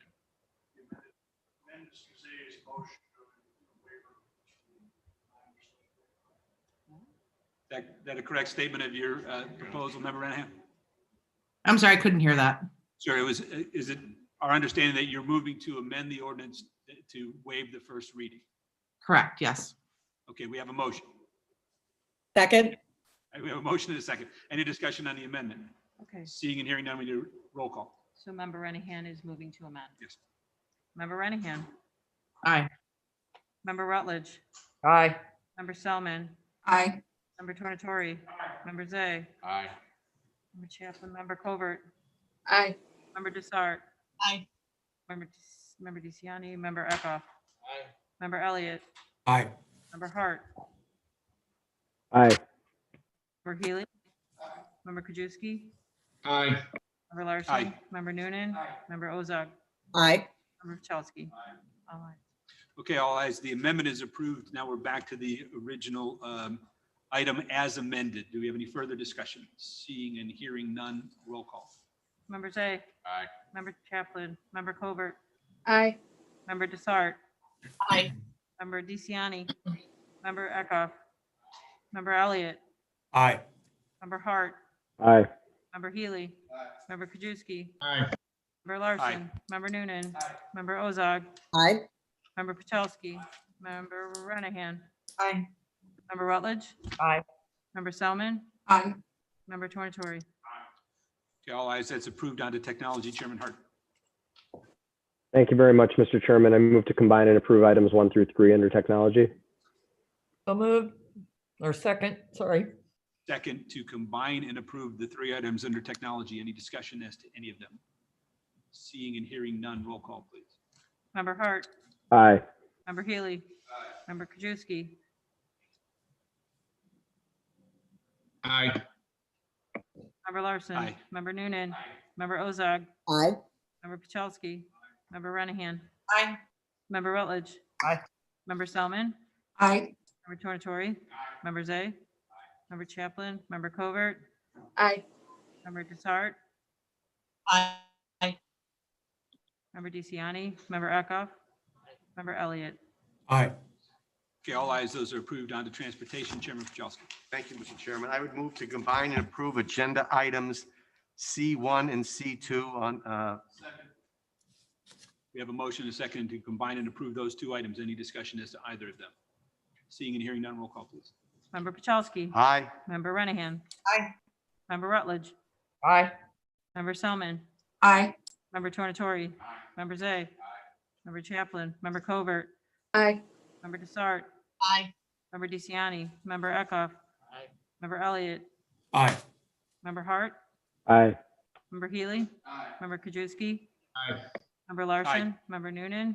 Member Ozog. Aye. Okay, all ayes, those are approved. On to finance resolutions. Thank you, Mr. Chairman, we have a lot of items today. I'm going to try to combine what I can, but there's, I think, several that need to be gone over individually. So with that, I move to combine and approve items A and B. These are both acceptance and appropriations. We have a motion and a second to combine and approve those first two items. Any discussion as to either of them? Seeing and hearing none, roll call, please. Member Zay. Aye. Member Chaplin. Member Covert. Aye. Member Desart. Aye. Member DeCiani. Member Eckhoff.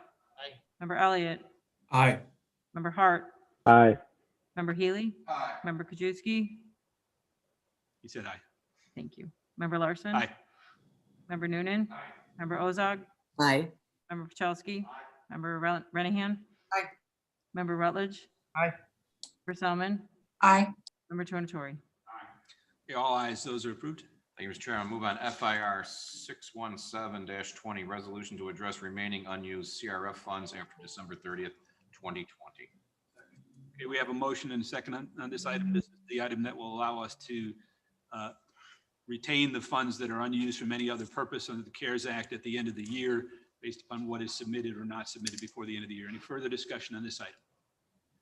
Seeing and hearing none, roll call, please. Member Zay. Aye. Member Chaplin. Member Covert. Aye. Member Desart. Aye. Member DeCiani. Member Eckhoff. Member Elliott. Aye. Member Hart. Aye. Member Healy. Member Krajewski. Aye. Member Larson. Aye. Member Noonan. Member Ozog. Aye. Member Pachowski. Member Renahan. Aye. Member Rutledge. Aye. Member Selman. Aye. Member Tornatori. Okay, all ayes, it is approved. Thank you, Mr. Chairman. Move on FIR 623-20, recommendation approval of payment to Village of Downers Grove for supplemental reimbursement COVID eligible expenses, the amount of $125,960. We have, Second. we have a motion and a second on this item. This is the first of the individual requests that we had a presentation on earlier this morning. Any discussion as to this item? Seeing and hearing none, roll call. Member Zay. No. Member Chaplin. Member Covert. Aye. Hart. No. Member DeCiani. Member Eckhoff. Member Elliott. No. Member Hart. Aye. Member Healy. Member Krajewski. Aye. Larson. No. Member Noonan. Member Ozog. Member Ozog. Member Ozog, No, sorry. Member Pachowski. Member Renahan. Aye. Member Rutledge. Aye. Member Selman. Aye. Member Tornatori. no.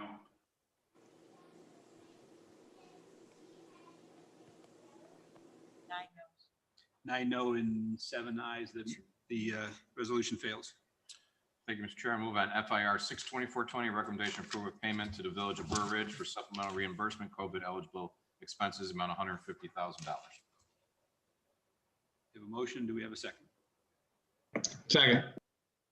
We have a motion and a second. Any discussion as to this item?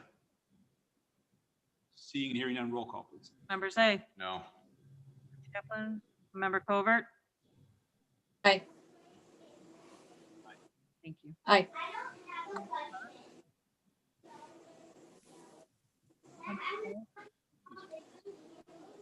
Aye. Oh, we got you, Member Covert. Member Desart. Oh. No. Member DeCiani, Member Eckhoff, Member Elliott, No. Member Hart, Aye. Member Healy, No. Member Kaminsky, Aye. Did I? Member Larson. No. Member Noonan. Member Ozog, No. Member Pachelsky, Member Renahan, Aye. Member Rutledge, Aye. Member Selman, Aye. Member Tornatori. 7-9 again. 6. 9 no, 7 aye. The matter fails. Thank you, Mr. Chair. Move on FIR 62520, recommendation approval of payment to the Village of Villa Park for supplemental reimbursement eligible COVID expenses, amount of $25,565.50. Motion, do we have a second? Second. Okay, we have a motion and a second. Any discussion on this item? Seeing and hearing none, roll call, please. Member Zay, No. Member Chaplin, Member Covert, Aye. Member Desart, No. Member DeCiani, Member Eckhoff, Member Elliott, No. Member Hart, Aye. Member Healy, No. Member Krajewski, Aye. Member Larson. No. Member Noonan, No. Member Ozog, No. Member Pachelsky, Member Renahan, Aye. Member Rutledge, Aye. Member Selman, Aye. Member Tornatori. Correct. A 9 voting no, 7 voting aye. That matter fails. Thank you, Mr. Chair. Move on FIR 62620, recommendation approval of payment to the Village of Woodridge for supplemental reimbursement COVID eligible expenses, the amount of $350,000. We have a motion. Motion and a second. Is there a second? Yes. We have a motion and a second. We have discussion. Member Desart, then Member Krajewski. Thank you. I'd like to make an amendment, a motion to amend to $292,700 instead of the $350,000. Second. Motion and a second to amend to the amount recommended by staff as being COVID eligible. Do we have any further discussion on the amendment? Seeing and hearing, do you have comment on the amendment, Member Krajewski, or we'll do that first? No, go ahead. Let's vote on the amendment. Any further discussion? Seeing and hearing none, roll call. Of course. Member Desart, Aye. Eckhoff. Member Elliott, Aye. Member Hart, Aye. Member Healy, Aye. Member Krajewski, Did I? Larson. Aye. Member Noonan. Member Ozog, Aye. Member Pachelsky, Member Renahan, Aye. Member Rutledge, Aye. Member Selman, Aye. Tornatori, Member Zay, Aye. Member Chaplin, Member Covert, Aye. All ayes, the amendment passes, and now we're back to the original resolution as amended to the amount mentioned by Member Desart. Any further discussion on the main resolution, Member Krajewski? Yeah, they're just 3 of these 4 that we did, Downers Grove, Villa Park, and now Woodridge, are in District 2. Downers and Woodridge split this current one. Woodridge is District 2 and District 3. We talked earlier about member initiatives, but 2 of our District 2 members are not present with regards to potentially even giving their input regarding member initiatives. And I know specifically in Downers Grove, the village commissioners, I know we're reaching out to Member Chaplin because they asked for a phone number to get a hold of her regarding this issue. So I don't know what discussions Member DeCiani, Member Chaplin had with the 3 District 2 ones, and we talked about member initiatives. But we've had these votes, including Woodridge, coming up with 2 of the 3 District 2 members not here. That's all. Okay, I understand that obviously we can only either conduct a vote based upon the people who are present, or if someone wants to move to table any individual item that still remains on the agenda, they can do that. Absent that, we have to move forward with our agenda. So any further discussion on this item? Seeing and hearing none, roll call, please, as amended. Member Zay, No. Member Chaplin, Member Covert, Aye. Member Desart, No.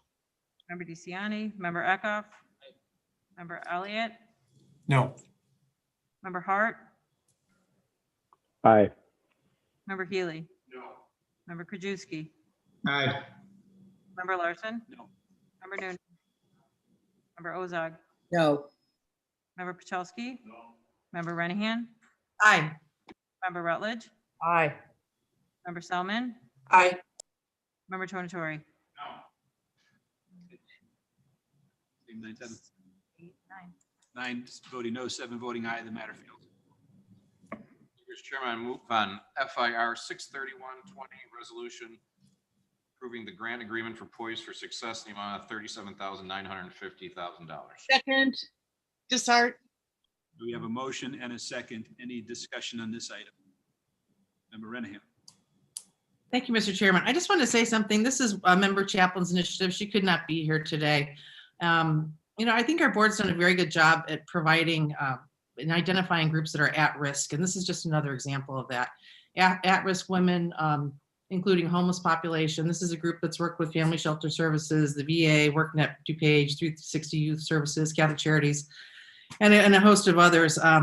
They've been providing undergarments to people in the shelters and helping with people working from home. And, they haven't been able to accept, I know there's some conversation, they haven't been able to accept clothing how they normally would. They've had to change the way that they run their business completely. And so I'm just supportive of this, and I would urge my colleagues to also support it. Thank you.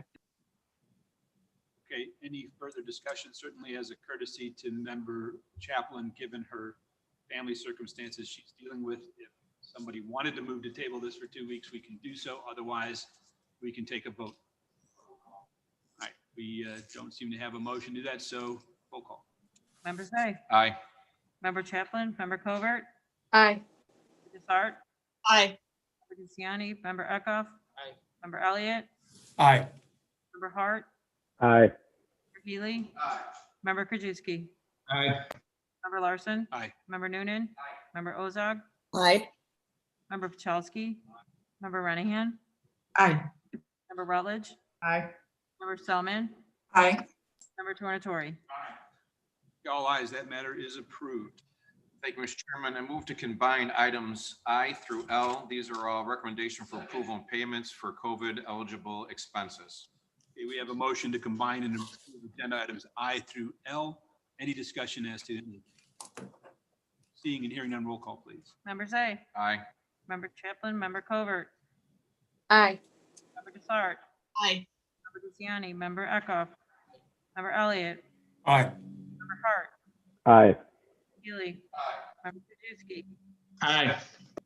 Larson. Aye. Member Noonan. Member Ozog. Aye. Pachelsky. Member Renahan. Aye. Member Rutledge. Aye. Member Selman. Aye. Tornatori. All ayes, those are approved. Thank you, Mr. Chairman. I move to combine and approves item M and N. One is place name on payrolls, other is a correction to a Scrivener's error. The motion is second on those two items. Any discussion as to either of them? Seeing and hearing none, roll call, please. Member Zay. Aye. Member Chaplin. Member Covert. Aye. Member Desart. Aye. Member DeCiani. Member Eckhoff. Member Elliott. Aye. Member Hart. Aye. Member Healy. Member Krajewski. Aye. Member Larson. Member Noonan. Member Ozog. Aye. Member Pachelsky. Member Renahan.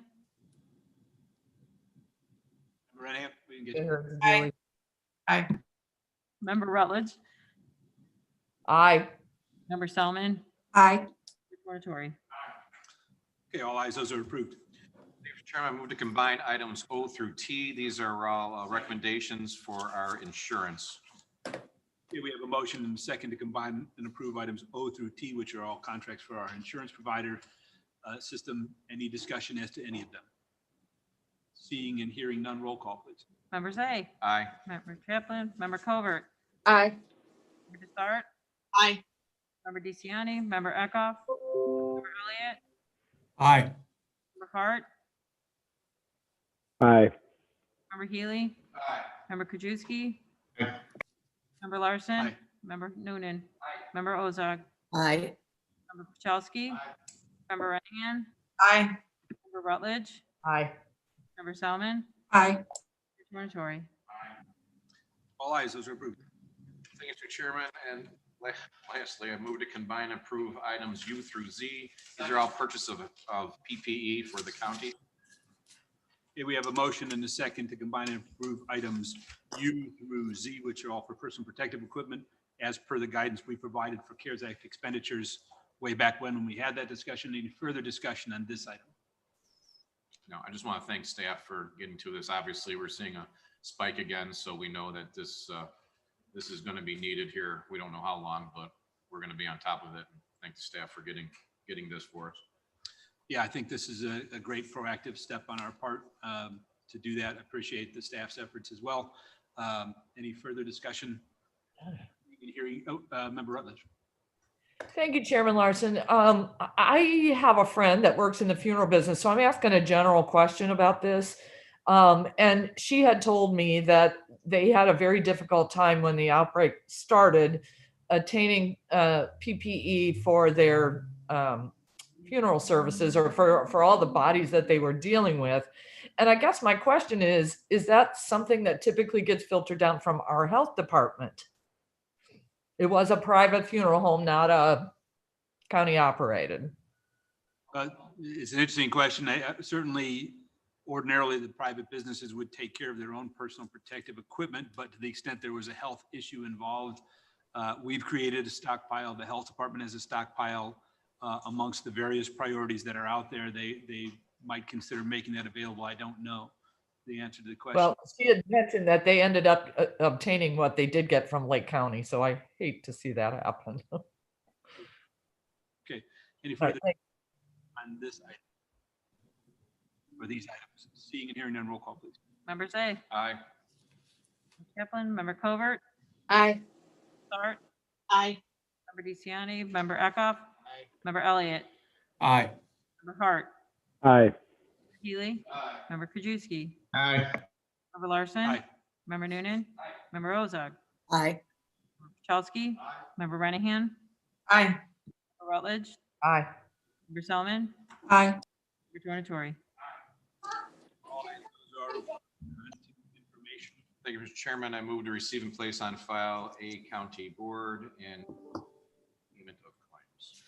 Okay, we have a motion and a second to receive and place on file those two items. Any discussion as to either of them? Seeing and hearing none, roll call, please. Members A. Aye. Member Chaplin, Member Covert, Aye. Member Sart, Aye. DeCiani, Member Eckhoff, Member Elliott, Aye. Hart, Aye. Healy, Member Krajewski, Aye. Member Larson, Aye. Member Noonan, Member Ozog, Aye. Chelsky, Member Renahan, Aye. Rutledge, Aye. Member Selman, Aye. Tornatori. All ayes. Those are received and placed on file. Do we have any old business? Old business. Seeing and hearing none, do we have any new business? Member Elliott. Thank you, Mr. Chairman. We had this morning a 9 o'clock scheduled legislative committee meeting, and we had Cheryl Marquet had lined up some of our lobbyists to give us a Springfield report. Given the time that we have now, I've asked Cheryl to just simply circulate a written report from those lobbyists. So I'm going to cancel today's legislative meeting, and the members of the committee, in fact, I'll just circulate to everyone on the board, we'll get a written update from our Springfield folks. Okay, thank you. Any other new business? We did discuss earlier that we might talk about capping the CARES Act allocation under new business. It seems, at least based upon the votes and the feedback that we've received, that obviously absent a compelling circumstance, that the majority of the board's interest does not seem to be to entertain these further supplemental requests. But if anyone wants a further discussion on that issue, we've got a few minutes before we have to go to county board. I'll open it to discussion. Raise a question on that.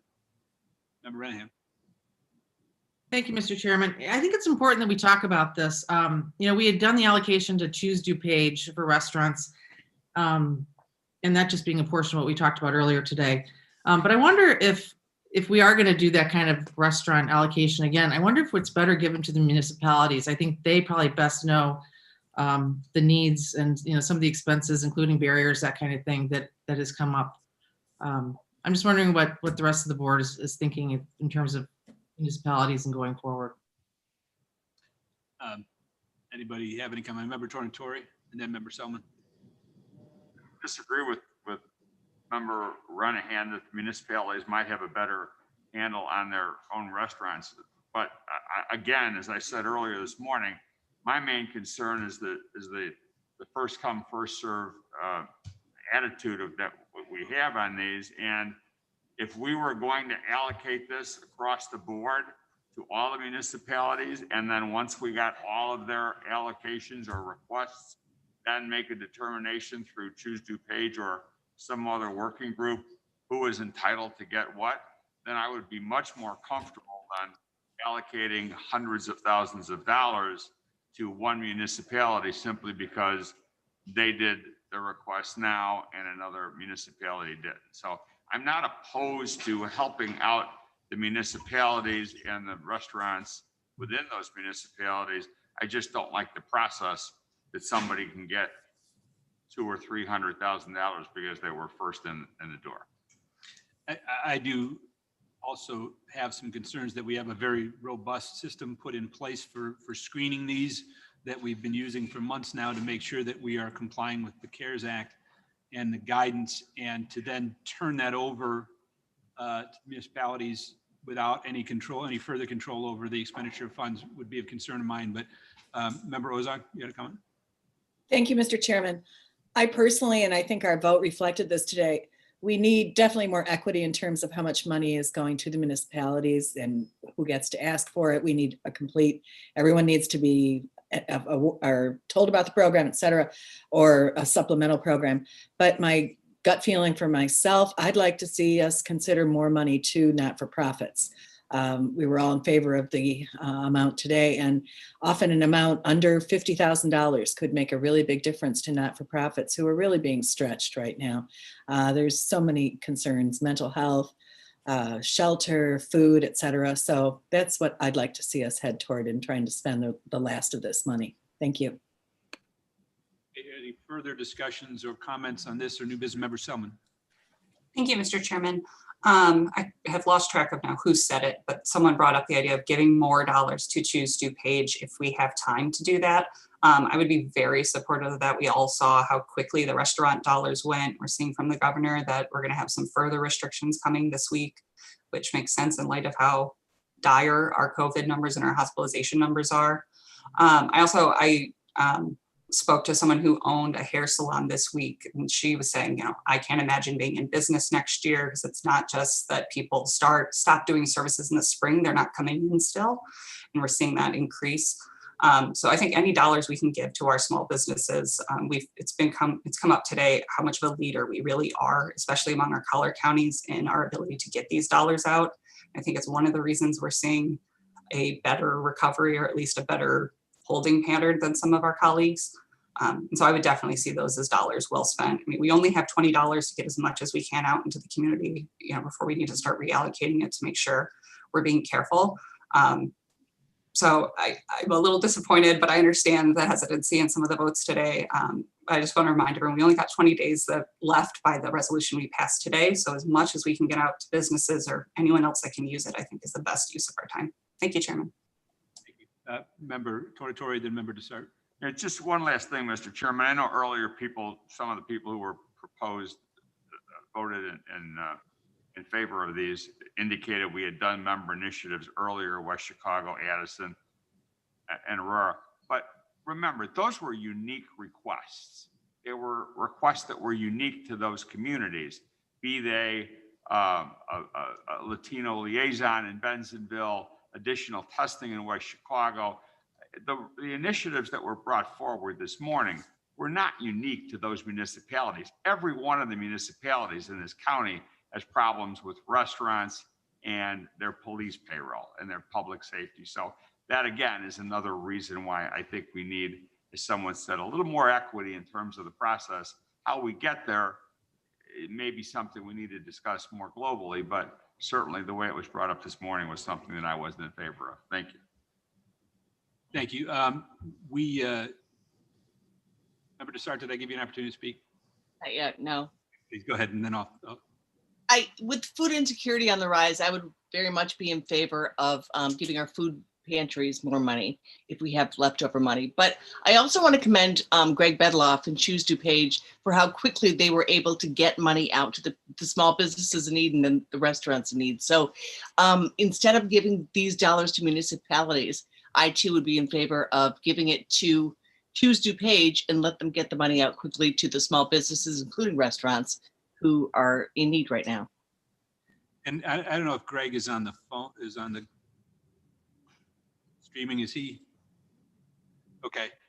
Again, the only concern I have with that, knowing, having been participating in these reviews and so forth, is whether Choose DuPage has the bandwidth to get these out if we supplement additional funding between now and the end of the year.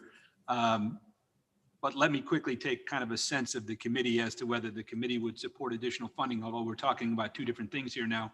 One would be in addition to the program to bars and restaurants. Another would be a more general increase to open it up to any and all small businesses. As Member Selman mentioned, a barber shop or a hair salon, which would not qualify under the amendment to the program that we had a couple of weeks ago. So in terms of the sense of the committee to generally support in additional funding, if Choose DuPage indicates they would have the bandwidth to get this money out to those entities between now and the end of the year, just raise your hand if you support that as a general proposition. Okay, it seems to be unanimous. Would the board want, or the committee want, to restrict that to bars and restaurants, or more generally to all small businesses, recognizing that could open quite a Pandora's box if we have open up every business in the county, and I don't know how they would be able to accomplish that, but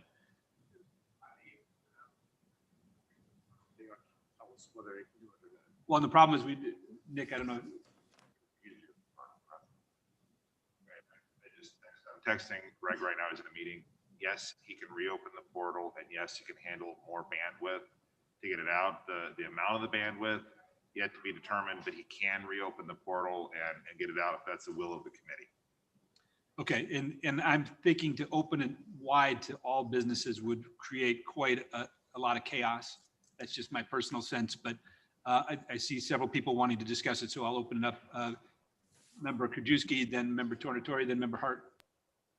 I'm just saying, one thing we can do, we could just take all the money and put it in our own public safety budget, and then we can decide to put a program in that goes past December 30th if we needed to. Bedloff needs more bandwidth, wants to do it in January, we can just use other funds. We could take this all into our own public safety budget, and then we can do whatever we want next year, kind of using that as one thought. And then to pick up what Member Desart said about food pantries and the need for that, we'd like to just get maybe some staff input back to us from the townships. The townships have, almost none of them have put anything in, and they're the ones running a number of food pantries. So I can't understand why a lot of the townships haven't submitted their expenses, but I don't need an answer now, but if they could just, staff could maybe let us know why they're the ones running food pantries, but yet have put in for very little of their allocation. Thanks.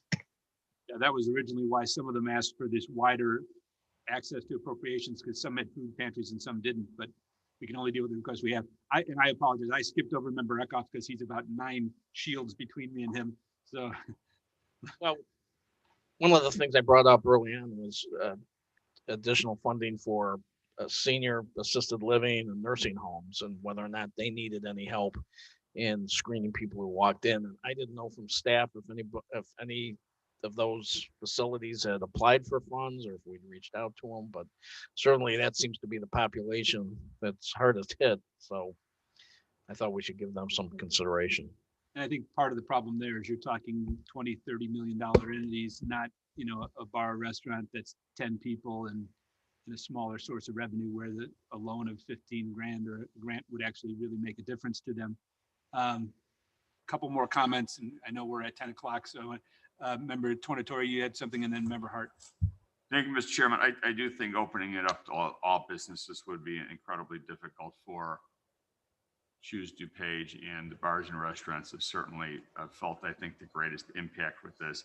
I would like to see some money set aside of what we have left for food pantries and possibly some of the not-for-profits who might otherwise need this money. Maybe we can find some way to get it from them, whether it's $500,000 or something. I'm not sure. As to the townships, I would otherwise say, yeah, let's make sure that the townships have more what they need. But from what I could see on the chart this morning, there's some townships that still haven't submitted, and most, if not all of them, still have unallocated money. So it appears that they're doing fine. So to that extent, I'd say focus on the bars and restaurants, but maybe something toward those in need for food.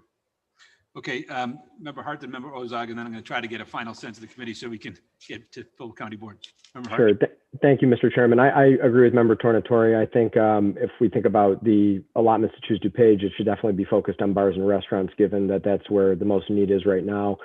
Additionally, I know one of the requirements that we set for the bar and restaurant program was that if they had received an allotment from Reinvest DuPage prior under the small business allocation, they were ineligible to receive it under the restaurant allocation. I think that's something we should revisit, given that these businesses have been negatively impacted. I'd be open to loosening that restriction, even if they receive Reinvest DuPage dollars before having them reapply. I think would be appropriate. So those are my comments. Thank you. Thank you, Member Ozog. Member Ozog.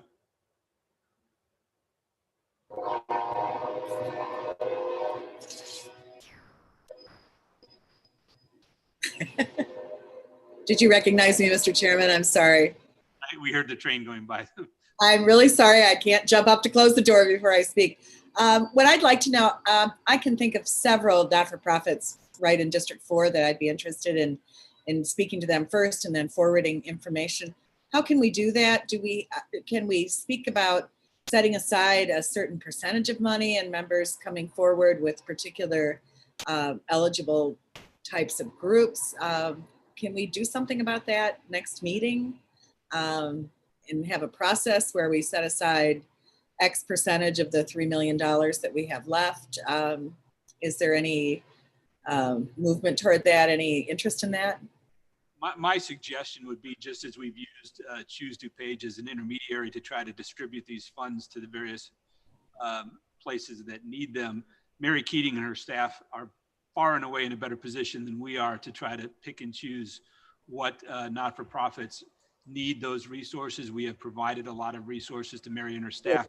Perhaps some communication with her between now and a couple of weeks from now. If she sees a need out there that can be fulfilled, she can come to us and say, this is what we may need, and then put together a proposal that would allow her and her staff to identify those not-for-profits that are really in need, including food pantries. As you know, we've supported many food pantries over the years. And I think rather than kind of randomly picking and choosing ones based upon conversations with individual board members, that my sense would be that would be the more efficient way to do it. Thank you, Mr. Chairman. Member Renahan, then Member Covert. Just quickly, just so we're not redoubling efforts here, I have been working with Mary Keating, and something is in process on food agencies. So just to make everyone feel a little bit better, we'll see that probably on the next board meeting. Okay, great. Member Covert, and then let's see if we can kind of get one final sense of the committee. Thank you, Mr. Chairman. I just had a really quick question.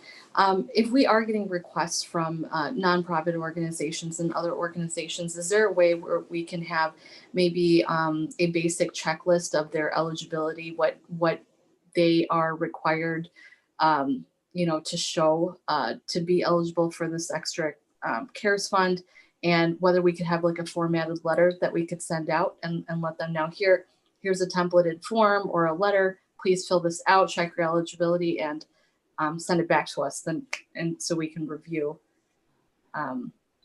which organizations would be eligible, and I think that's they would have a voice, Right. I think that's something that Mary Keating and her staff could consider, possibly put together. They're, again, and I see Mary raising her hand, so she's probably thinking to herself, thanks a lot, Larson, for dumping more on my plate right now, but Mary, go ahead. Mary, you there? Yeah, thanks. I was just unmuted. Thank you. I just want to remind the board what we've done already for nonprofits. So our criteria was that we opened a funding opportunity for any nonprofit that had received any funding through our department over the last 5 years. So that was, I think that universe was about 70 organizations. We had an allocation for nonprofits to apply for unanticipated costs related to IT. So for people working remotely, learning remotely, we had an allocation for unanticipated costs related to PPE and sanitation. For specific agencies for behavioral health and substance abuse and residential facilities, we had an additional allocation for staffing costs for them. We had $1 million for food pantries, both through the 3 very large food pantries, PRC, West Suburban, and Loaves and Fishes, as well as $625,000 to the Northern Illinois Food Bank to support the other 50 agencies within the county. As Member Renahan said, we're looking at providing additional funding to kind of that's the sort of the second tier of the largest food pantries. So we're identifying funding and dollar amounts there. We've also provided all of the funding that DuPage PADS and Catholic Charities and Family Shelter Service have requested from us for hotel stays. So I just want to remind the board that of sort of the criteria that we already set forth. If you have nonprofits who have needs above and beyond what categories have already been afforded to them, or nonprofits that have never received funding from us before, I think that's something that we should sort of consider categorically, and I'll be happy to talk to any board members who have spoken to any nonprofits. So maybe we can get a kind of a better handle on any sort of additional appropriation and what our criteria and process would be. Thank you very much, Mary, and thank you for the phenomenal job you and your staff have done as well in getting that money out and providing us guidance as to where those needs are. And to the extent that you see additional need that we may be able to fund, that's something that we can look at in 2 weeks. So with that, one final thing is just, we've talked about a potential additional allocation, and my proposal, just to get a sense of the committee, and then we can have something developed for an actual vote of this committee in 2 weeks, would be an additional $2.5 million to go to bars and restaurants per the proposal that we had a couple of weeks ago, which was used up. That would narrow the window of bandwidth that the Choose DuPage has to deal with, and deal with the businesses that are being most immediately impacted by this county-wide. That's just something I'm throwing out there. Sense of the committee, should we develop something like that? Raise your hand if you support that as a concept. I see 1, 2, 3, 4, 5, 6, 7, 8, 9. It looks like, so we have, it looks like a majority of the members present support that as a concept. We'll develop that as a proposal for 2 weeks from now. We can obviously have further discussion, and if other needs develop or we choose not to do that, at least that will allow Choose DuPage to start to develop plans if that comes to fruition. So with that, then, if there's nothing else under new business,